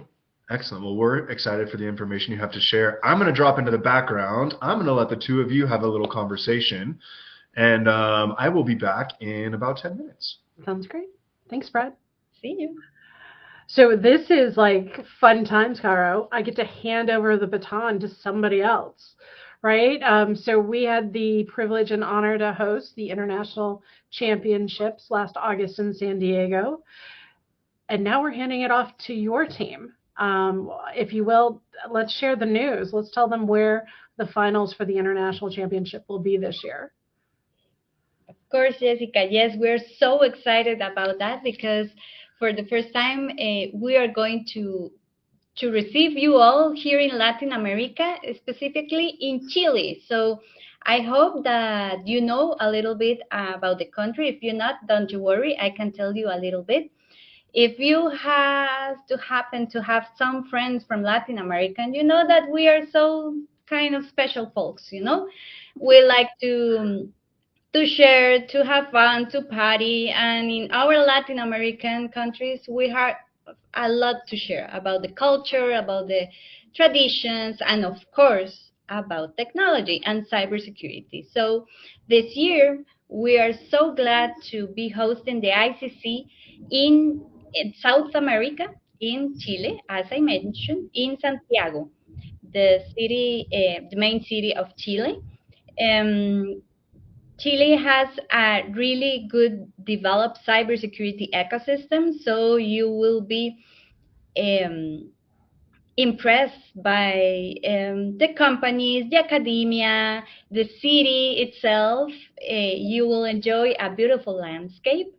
I think we'll have even a really nice weather. So always good. We hope to have all the ingredients to make this ICC competition a whole experience, not just in the cybersecurity and technical level, but as a community that collaborates and get inspired for all the talent that is going to participate here. No, that's fantastic. And we just jumped right in. So why don't we take a quick step back and let everybody kind of absorb what you just said in terms of where the finals are going to be. Caro, could you introduce yourself? Tell us about you. Who do you work for? What do you do in cyber? What's your passion? Great, Jessica. Well, I am the general manager for the CyberSec cluster in Costa Rica. We have a nonprofit association that represents a private-public alliance. That means that I have members in the private sector, such as companies like Microsoft, AWS, Cisco, IBM, universities, and even government organizations that work together in order to build the capabilities in the cybersecurity ecosystem. As you must know, Costa Rica has been challenged the last couple of years as far as cybersecurity attacks has been concerned, but we have learned from the best. We have great international collaborations, and we are getting back in the field, as they say, in order to get better. And we work together with the whole LATAM region in order to build those capabilities. So we are in the collaborative mood. I am actually a designer, but cybersecurity and technology was something that catch my attention for many years now in my professional career, and I'm so happy to get connected with so many talent to promote the workforce development and the talent, not just here for Costa Rica, but Latin America and the whole world. Help our audience understand a little bit more about the cybersecurity workforce in Latin America. What are some of the key jobs or trends and jobs that you're seeing? Are there particular areas, whether it's auditing or pen testing, security operations? What's happening down there in the market space?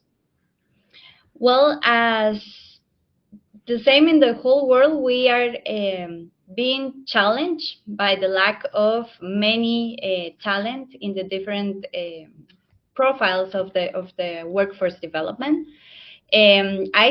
I can say that we need a little bit of everything. Of course, pen testers and not just in the technical part, but even also in research, intelligence, analysis. So we are working to find different talent and to find the ways to prepare more and to attract more people to this amazing field of creativity, inspiration, and challenge, because you in cybersecurity definitely get challenged every single day. Excellent. Excellent. Going back to the finals, the dates again, that was October 28th. Is that correct?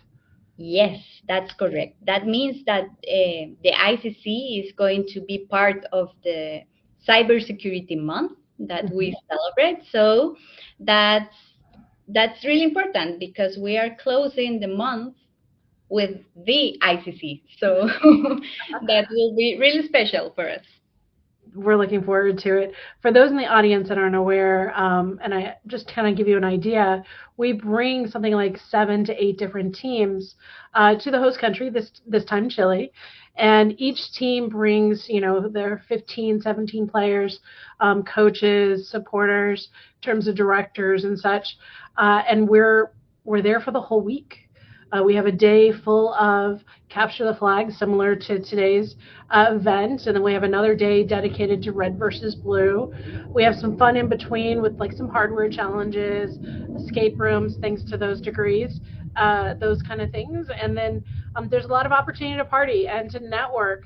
And that's one of the special things about this program is these students or early career professionals, if you will, ages up to 26, they all get to come together in a central location and meet each other. And they're creating their network for their careers for the next 20 years. So if, for example, somebody on our U.S. team goes down there, they can make connections in Chile that they might need to pull on. Who knows, 10, 15 years down the line, because it's such a close-knit community. And so it's neat to have the games and networking, a little partying, a little exploring of the culture and the local areas around wherever the finals are. What would be some of your advice, Caro, to those that are traveling down for the finals? What should they plan on visiting or spending some extra time doing? Well, that's a pretty difficult question because Chile is beautiful and there are so many things that you can do. As far as landscape is concerned, you have the mountains, you have desert, you have the coast, so you have many experiences that you can choose to do. The part that we are deciding to have the venue for the competition is a pretty beautiful side of the city where everything is connected. So you will have the venue of the competition, but you can walk from the venue to the hotel and to many restaurants, many even theaters, cultural activities, gardens. And then if you like to stay a little bit more and explore a little bit more at Chile, you are more than welcome to do it. Looking forward to that. I know it seems like at the beginning of the week, many of the players are heads down or very kind of stressed out, if you will. And then something happens on that Thursday afternoon when everything is done. And it's just facial expressions change. Everything gets loose. They just, now it's like they just wanted to get to know each other. But it's definitely game face for the first part of that week. So it's a very unique experience, and it's going to be a big lift for you guys. Thank you so much for taking this on, and I'm holding it in 2024. I don't know if there's any plugs you want to make for sponsors. I know that it takes a lot of sponsors to pull something like this off, and that I encourage anybody who's listening to talk to your companies. There is plenty of branding opportunity and benefit for companies that can sponsor. Any plugs or anything you want to say, Caro, to the sponsors or potential sponsors? Well, I will say that let's connect and have this opportunity to be co-created between everybody.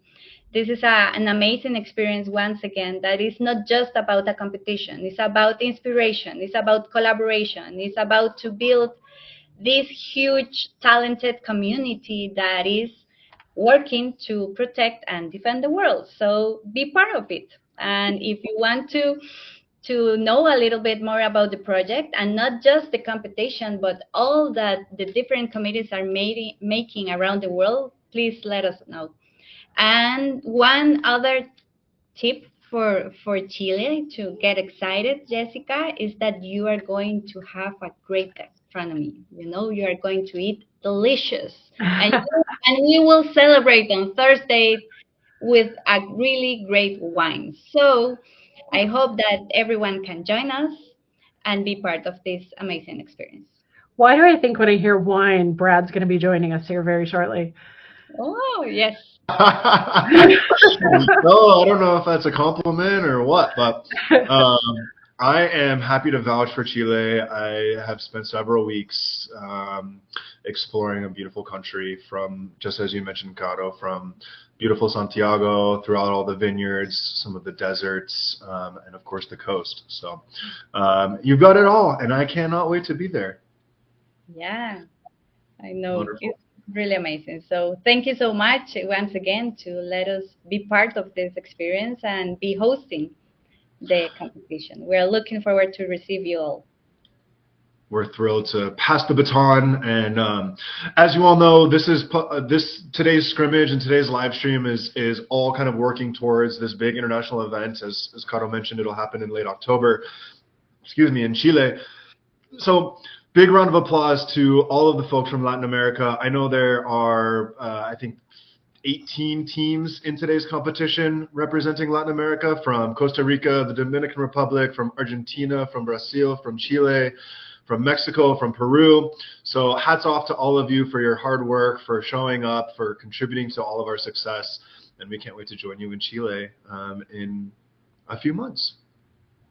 Yeah, it will pass really fast. So thank you. We will. Right on. Well, thanks so much for being here today, Jess. Thanks, Caro. We'll see you next time. See you. All righty, folks.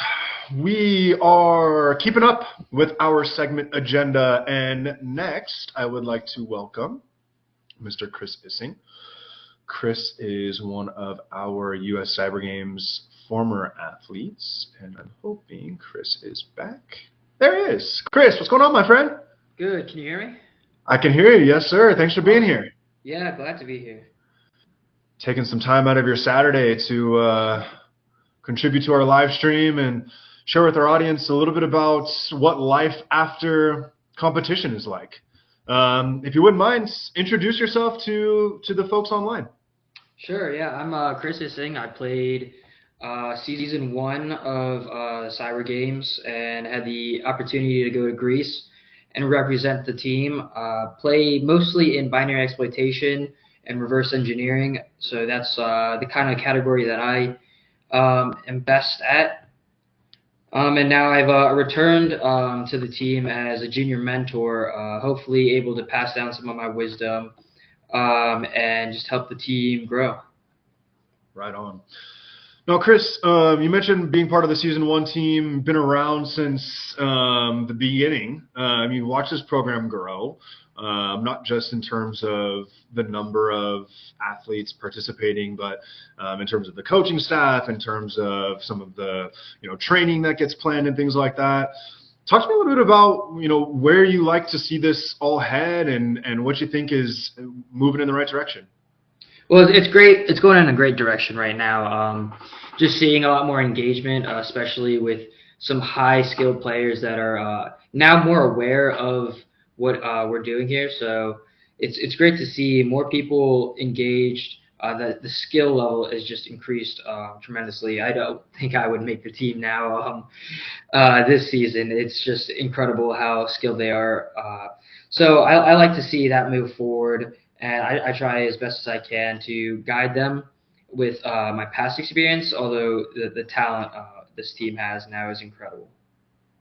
Yeah, I mean, just the familiarity you have with the global competition, everything from the differences in the types of challenges, depending on who's hosting this thing and, sort of their approach and strategy and angle at, what kind of technology, what kind of research, what kind of, fill in the blank it's sort of thrown into the challenge development process, but also kind of just the duration of the competition and maybe how to kind of prepare yourself from sort of a mental aptitude, and kind of the 8-9 hours of competition is a long time to be focused on something. So really appreciate that.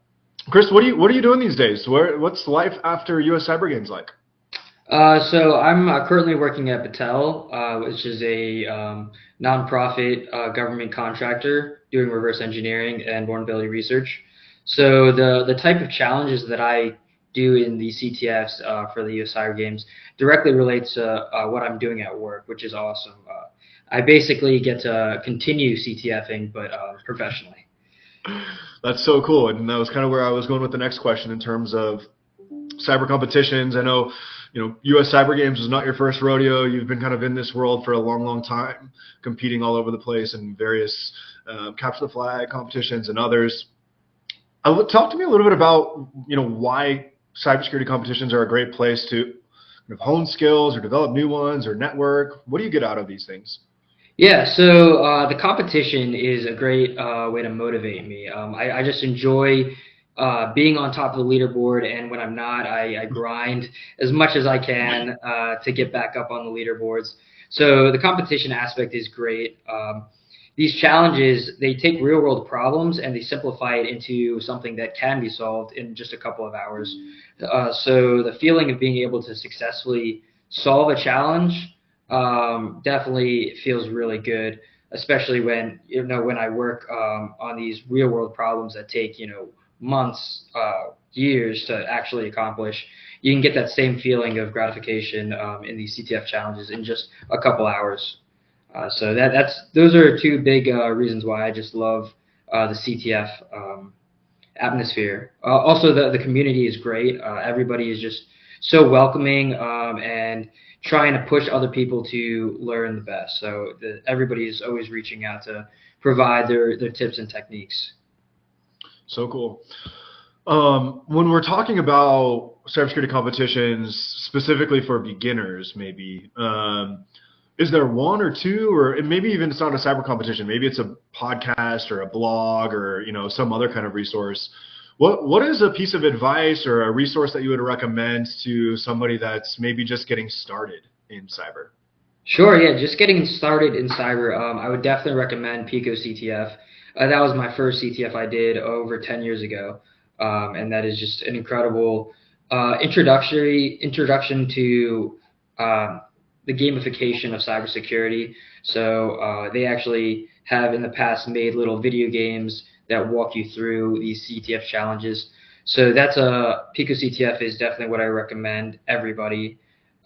Being just on top of the news is awesome. You get to see the real life impact of the cybersecurity and like just the dangers of, you know, having insecure software. So understanding the impact of cybersecurity definitely will get people into this field.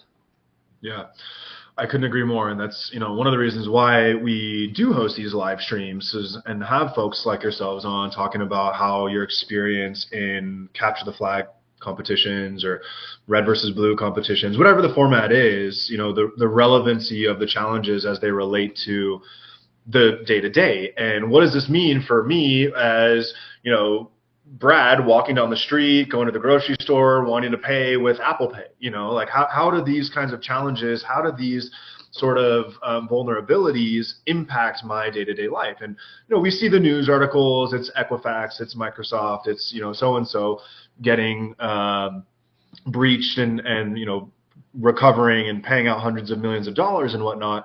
But that is less tangible for me as an individual as not being able to pull up Google Maps and get home or something like that. So really appreciate the comment there.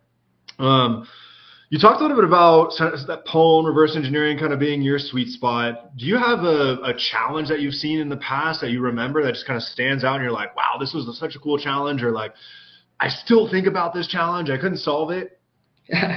There's too many to think about, but I just one of them that comes to mind was, I think it was a red pwn CTF challenge or something. It was a heap challenge that I think I spent a good 16 hours on a weekend just trying to understand what it takes to control the heap in a way that would get me a shell. And in the end, it worked. But it was just a long journey. But it was great for me to actually understand what was going on. So cool. And one last question for you. Lots of folks competing today that are hoping to make it onto teams that will compete. As we now just heard, the ICC this year will be in Chile. The Latin American region is going to be hosting this year's event.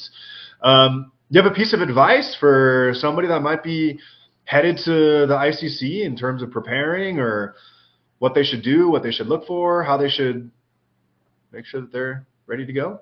Sure, yeah. I guess the best advice I have is just have fun. Don't, overexert yourself. Everybody is trying really hard to make the team. You have to take a step back and realize that there's more to life than just staring at a screen all day. So definitely grind enough that you get your skills are at a point, but don't overexert yourself, and just enjoy the challenge. I love it.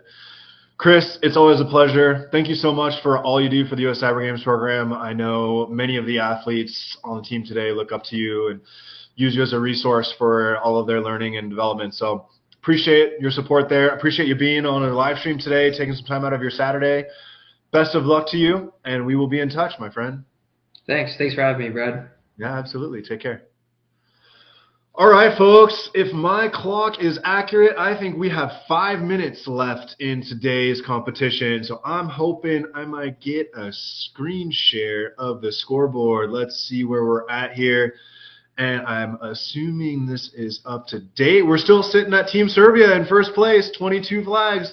I'm seeing it there. Let's see. Team Greece, also 22. United States Cat Girl Group, 22. Who else we got at 22? Oh, Czech, hot on their heels, 21 flags. Crypto is a mid category, also with 21 flags. That is so small, and I don't have my glasses on. Let's see, what else we got going on there? Ah, the Brad Wolfenden fan club. Okay, I see what you did there. Who's that? Let's give them some extra points. Very cool, folks. All right, so we are, like I said, we are down to 5 minutes. I think we are going to be wrapping this thing up. I know we have a quick video that we want to flash on one of the upcoming events, Wicked 6. We're going to welcome Jess back to the show after the video. She's going to talk to you a little bit about our flagship Women in Cyber event here with PlayCyber coming up in March. Then we will hopefully have some of the winners joining us to close this thing out. So let's cue up that video, and I will be back with you in about a minute.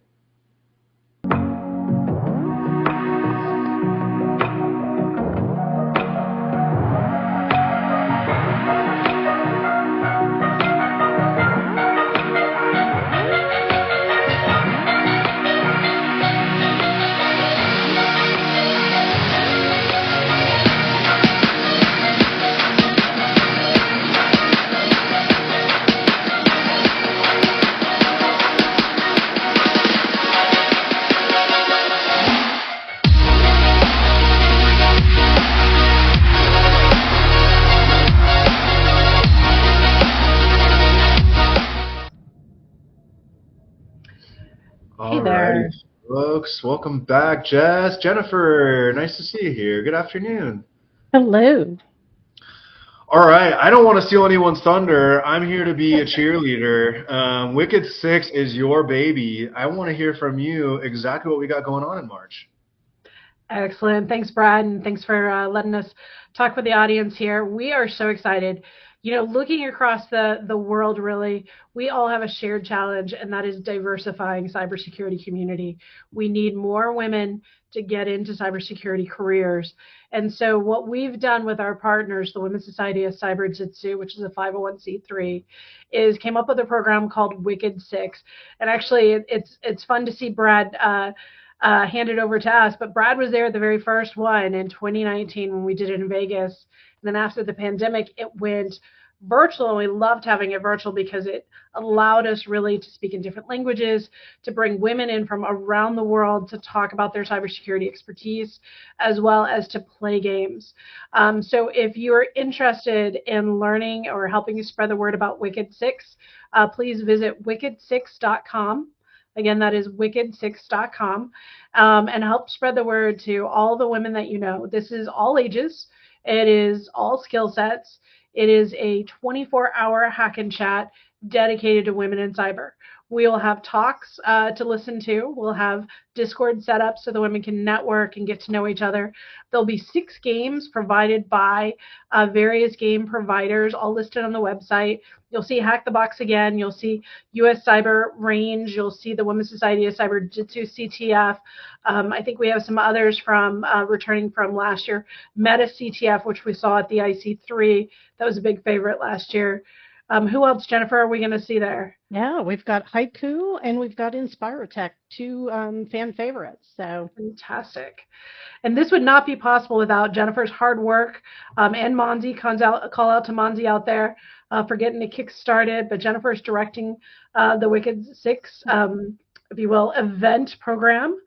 What are some of the things about the program that you're excited to see this year? yeah, I'm very excited to be carrying the baton. I think one of the things I'm most excited about is the addition of the first ever tournament, seeing your vision come to life. I think having an all women's team tournament during the finale is going to be an incredible piece of live streaming, and I can't wait to see that. Yeah, and we're honored to have John Hammond join us as the shoutcaster, if you will, for that. So, again, first ever all-women global tournament going on. It will be on the Hack the Box, but it's the Battlegrounds. So today, everybody's experience is CDF. The all-women's tournament will be on the Battlegrounds, which is more like a red versus blue. And so we have several teams, and you can visit wicked6.com. Just go up to tournament and then go to teams. You can see all the teams and the players. So many women for the first year, to have so many women signed up from around the world. I'm really excited about that. I know we even have a U.S. cyber team, women's team signed up, so it'd be great to see them as well. Absolutely. I think the other thing that's really compelling about this program is that you've got such amazing speakers. So folks from all levels of their organizations, from CISOs down to pen testers, governance people, lots of folks coming and bringing their expertise to the program. I think that's another exciting facet.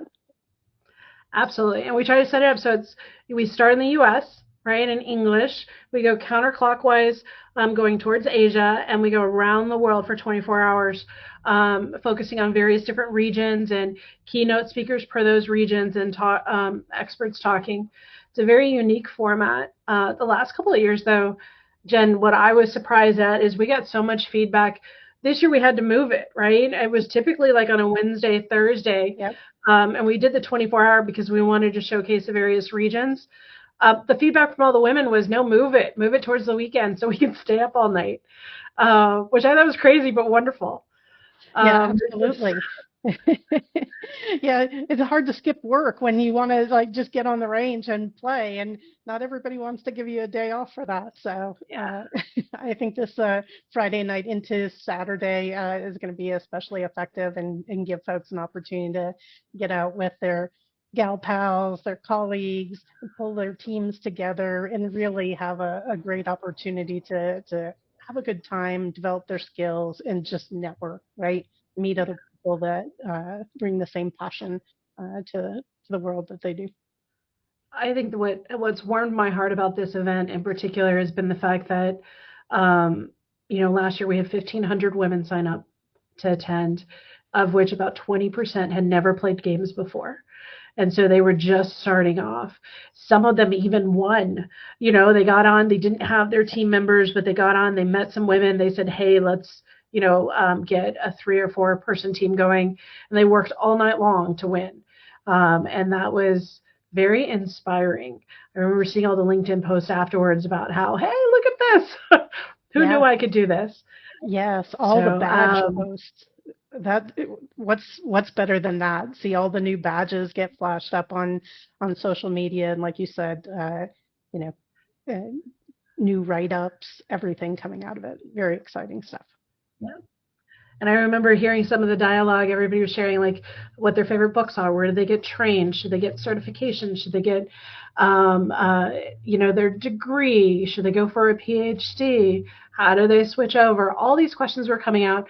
And I remember one lady in particular said, this is so interesting. I think she was from the Philippines. I don't know. It was somewhere in the Asian side of the world, and she was saying it seems like I'm the only woman in cyber around here. It's so nice to see other women in cyber and to be able to connect and make friends.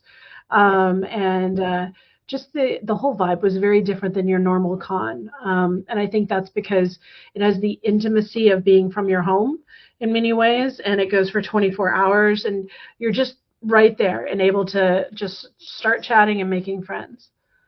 And it's exciting how supportive people are about any type of change. So not just from IT to cyber, but maybe from education to cyber. We had teachers that were coming on saying, I started teaching about this and then realized I wanted to get into this, or, hey, I didn't know anything about this and I just saw the opportunity here. And so I'm making a big career pivot.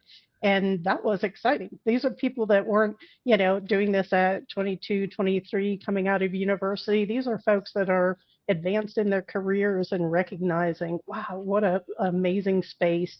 And here's a group of people that will support me, answer those questions that maybe I have about how do I make that pivot?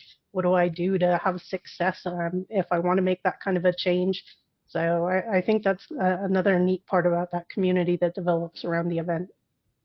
Well, why don't we talk a little bit about how organizations can get involved? Obviously, men are allowed to attend the talks for the 24 hours, but the games are primarily for the women. We do have some speaker slots available, I believe. We're still looking for a couple of speaker slots. We do. Me too. We are looking for organizations to be sponsors, which gets them into the Brella platform that we leverage for the actual event, gets them a channel into the Discord so they can interact with folks and continue that relationship. We'll be making some really important announcements at that event about what's to come with the Global Women's League going forward. But there's some other opportunities. Group tickets is a great opportunity for us to talk about. So this year, for the first time, we're offering discounted group tickets. This is a great opportunity if you want to bring your corporate team and have folks from your organization around the world participate and share that experience. But it's also a great opportunity to use that as part of your ESG, your environmental social group activities, and share that with local community organizations that are involved in promoting women in IT and cybersecurity. So absolutely a great opportunity for corporations to get involved that way, or just larger organizations. If you've got a membership group that you want to participate and be exposed and have that opportunity to get their hands on the keyboards and play some cyber games, group tickets are a great way to do that. Fantastic. So it's going to be a great year. It is going to be March 29th through the 30th. And as we said, we'll start with the virtual conference, and then on Saturday afternoon, we will be streaming on Twitch the live women's finale with John Hammond. Really, really excited about this. We need everybody's help to spread the word, to encourage more women, invite them to be part of this community. It's an excellent opportunity if they're just getting in, if they're already in a career, or they're trying to advance or hop into a different particular area.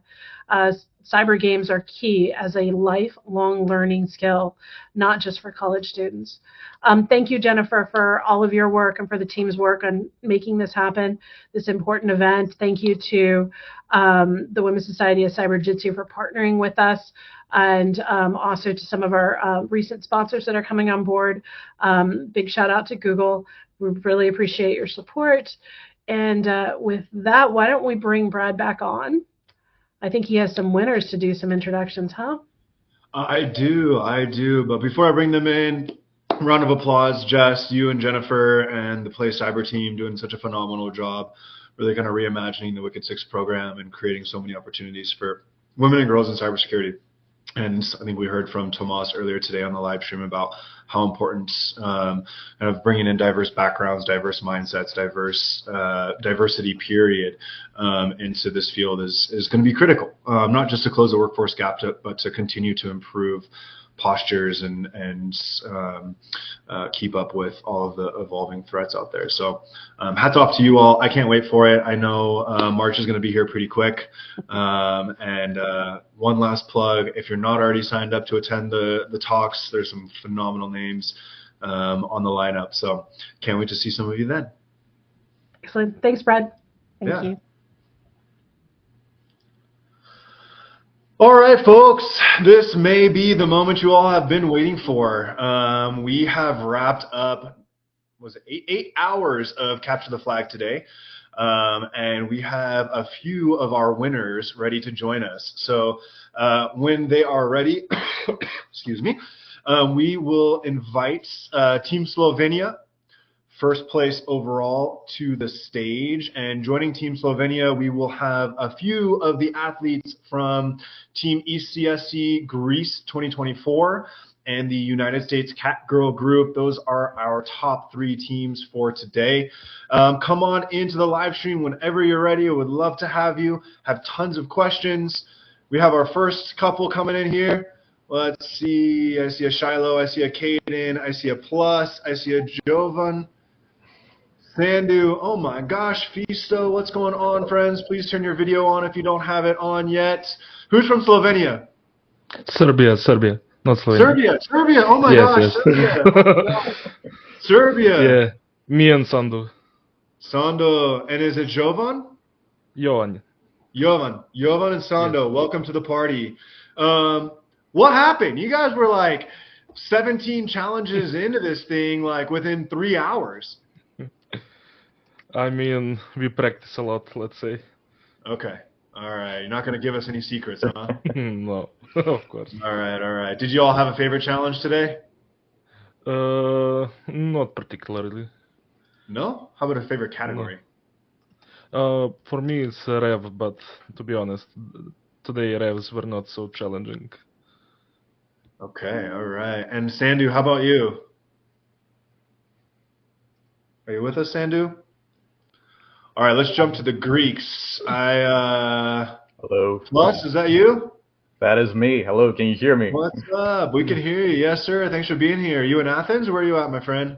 I'm in Thessaloniki. It's the second largest city in Greece. So yeah, I'm actually here. It's like 2 a.m. right now, so most of my friends are asleep. As you might know, we talked about that on Discord.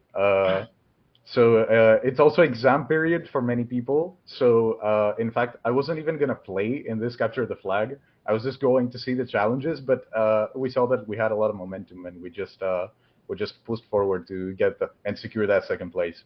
So yeah, phenomenal job. I'm gonna ask you the same question. Did you have a favorite challenge today? A favorite challenge, I wouldn't say so. I like the Logon Zero one because a friend of my coach actually invented the vulnerability itself, like on crypto. So the last challenge in cryptography, it's pretty familiar to me because we've talked about this, and I know that he has a friend who actually invented the vulnerability set itself. So it's an honor to solve a challenge that is like that. So yeah. Very cool. Gordik, where are you joining us from? Serbia, Team Serbia. Team Serbia, all right. So you're with Jovan and Sandu, huh? Yes. You're the brainiacs that were running the scoreboard from the get-go? Yeah. Right on. Well, Jovan wasn't going to give me a favorite challenge, so I'm going to ask you. Did you have a favorite challenge today? Maybe infected from forensics. Okay. Tell me a little bit about that challenge. It wasn't hard. I solved it really fast. And okay. I liked it. All right. Those are your kinds of challenges, huh? Easy, quick, done? Yeah. Okay. Right on. I'm going to switch over to some of the U.S. athletes that are here. Caden, Shiloh, thanks for joining. Thank you. Hi. Y'all are a cat girl group? Yeah. Who came up with that name? That would be me. Tell us about Cat Girl Group. Where did that come from? Well, there was this pretty famous thing that happened a couple months ago, where a nuclear reactor was hacked by someone who was a furry, so liked to dress up. So we were making jokes about that and cat girls and their how prolific they are in the hacking community. And then that's where it came from. And then I have a penchant for coming up with silly group names, so I was the first one to type it in. Right on. I love it. Thanks, Shiloh. Caden, tell us a little bit about today's competition. What was your favorite challenge? My favorite challenge is probably logon restrictions as well. Really? Okay. Yeah. All right. My type of guy. You're going to have to talk to Plus about that one. Yeah, so that was pretty cool. I thought I also liked the Baez May just because I got to practice using Z3 for that one, which I like doing, but that's an interesting approach. You could just brute force it, you know. Oh really? Well, Z3 worked. This is my favorite part of these competitions, and having you all on the live stream at the end, and someone's like, I did this and this and this and this and this, and someone's like, well, you know, you could have just written this. Right on. So it's like C3 immediately. Right on. So let's kind of go back around the horn. I'm going to start with Serbia. What are y'all doing these days in terms of preparing? I know some of you were probably in Norway, I would assume, for the ECSC in October. You have Italy coming up this year. What do you got going on between now and October and being in Turin? I mean, we just like play random CTFs on weekends, and that's it. Basically, we are not like organized. We don't have place. We just go online and play, and that's usually awesome. That's enough. Good for you. Good for you. What's the next CTF you guys are playing? I don't know. Next CTFs are university exams. That's the thing, it's unexpected. We really don't Yes. know. We just open the CTF time and play whatever is going on right now. That's so cool. Right on. Do you have a favorite CTF that happens every year that you never miss? Flare-on, definitely. Flare-on. Okay, I haven't heard of that one. Y'all heard of that one? Am I just the only one that hasn't heard of it? Probably. That's usually the case. Plus, talk to me about Greece. What are you guys doing down there? I know we were in Athens 2 years ago for the ICC, the first ever. You guys were in the U.S. Cyber team. We were in Athens, Greece. We came out. Let's see, it must have been 2022. We brought the team out to Athens. We were there for probably July-ish, 2022. It was the first ever ICC in Athens. Since then, we were in Vienna for the ECSC. We had the ICC here last summer in California. And then we were in Hamar for the ECSC last year. What do you got going on? What do you guys got going on for the next couple of months? Anything fun on the horizon? So yeah, a couple of things. Apart from the weekend CTFs that we also play. Hello there, Johan. We do the same thing here. But my coaches are actually preparing a competition that is going to be for students that are the up and rising stars from all over the schools of the country. So we're just going to host that locally, and from there we will select some people to get into the qualifiers. So hopefully some new faces, hopefully some new competition. But it all comes down to also having fun and just enjoying the challenge and everything. But can I ask you a question, if you know about it? Because my teammates on Discord are actually asking me to say this right now on air. So there was a challenge. It was called Victoria. It was a full pawn challenge. What exactly happened with this one? Because my teammates are just blasting me on Discord to say something about it. Do you know what this means? No clue. This is a nose. This is a nose goes. I mean, I don't have an answer for you with that. Okay. But what I can promise is I will get an answer, because I know how important it is for folks to know when challenges do go down, what the issues were, or if they were functioning properly, why no one was able to solve it. So I do know that I owe you an answer on that. I promise I will get you one. Fair enough. Probably won't be today, but early next week, I'm hoping to have a debrief with the HackTheBox team and kind of see where we went wrong with that one. So I owe you an answer on that. I'm not deflecting the question. I just don't know. Fair enough. You can just DM us whenever you want. Okay. I'll put a note in the announcements once I have a resolution for that, so everyone has the same thing. I'm going to jump over to Shiloh and to Caden. I know I'm going to see you two in Washington, D.C. in a couple of weeks. What else, you guys? I think, Shiloh, you're jumping in on the MITRE ECTF. Is that right? Yes, I am. That is what I'm doing right after this, actually. Very cool.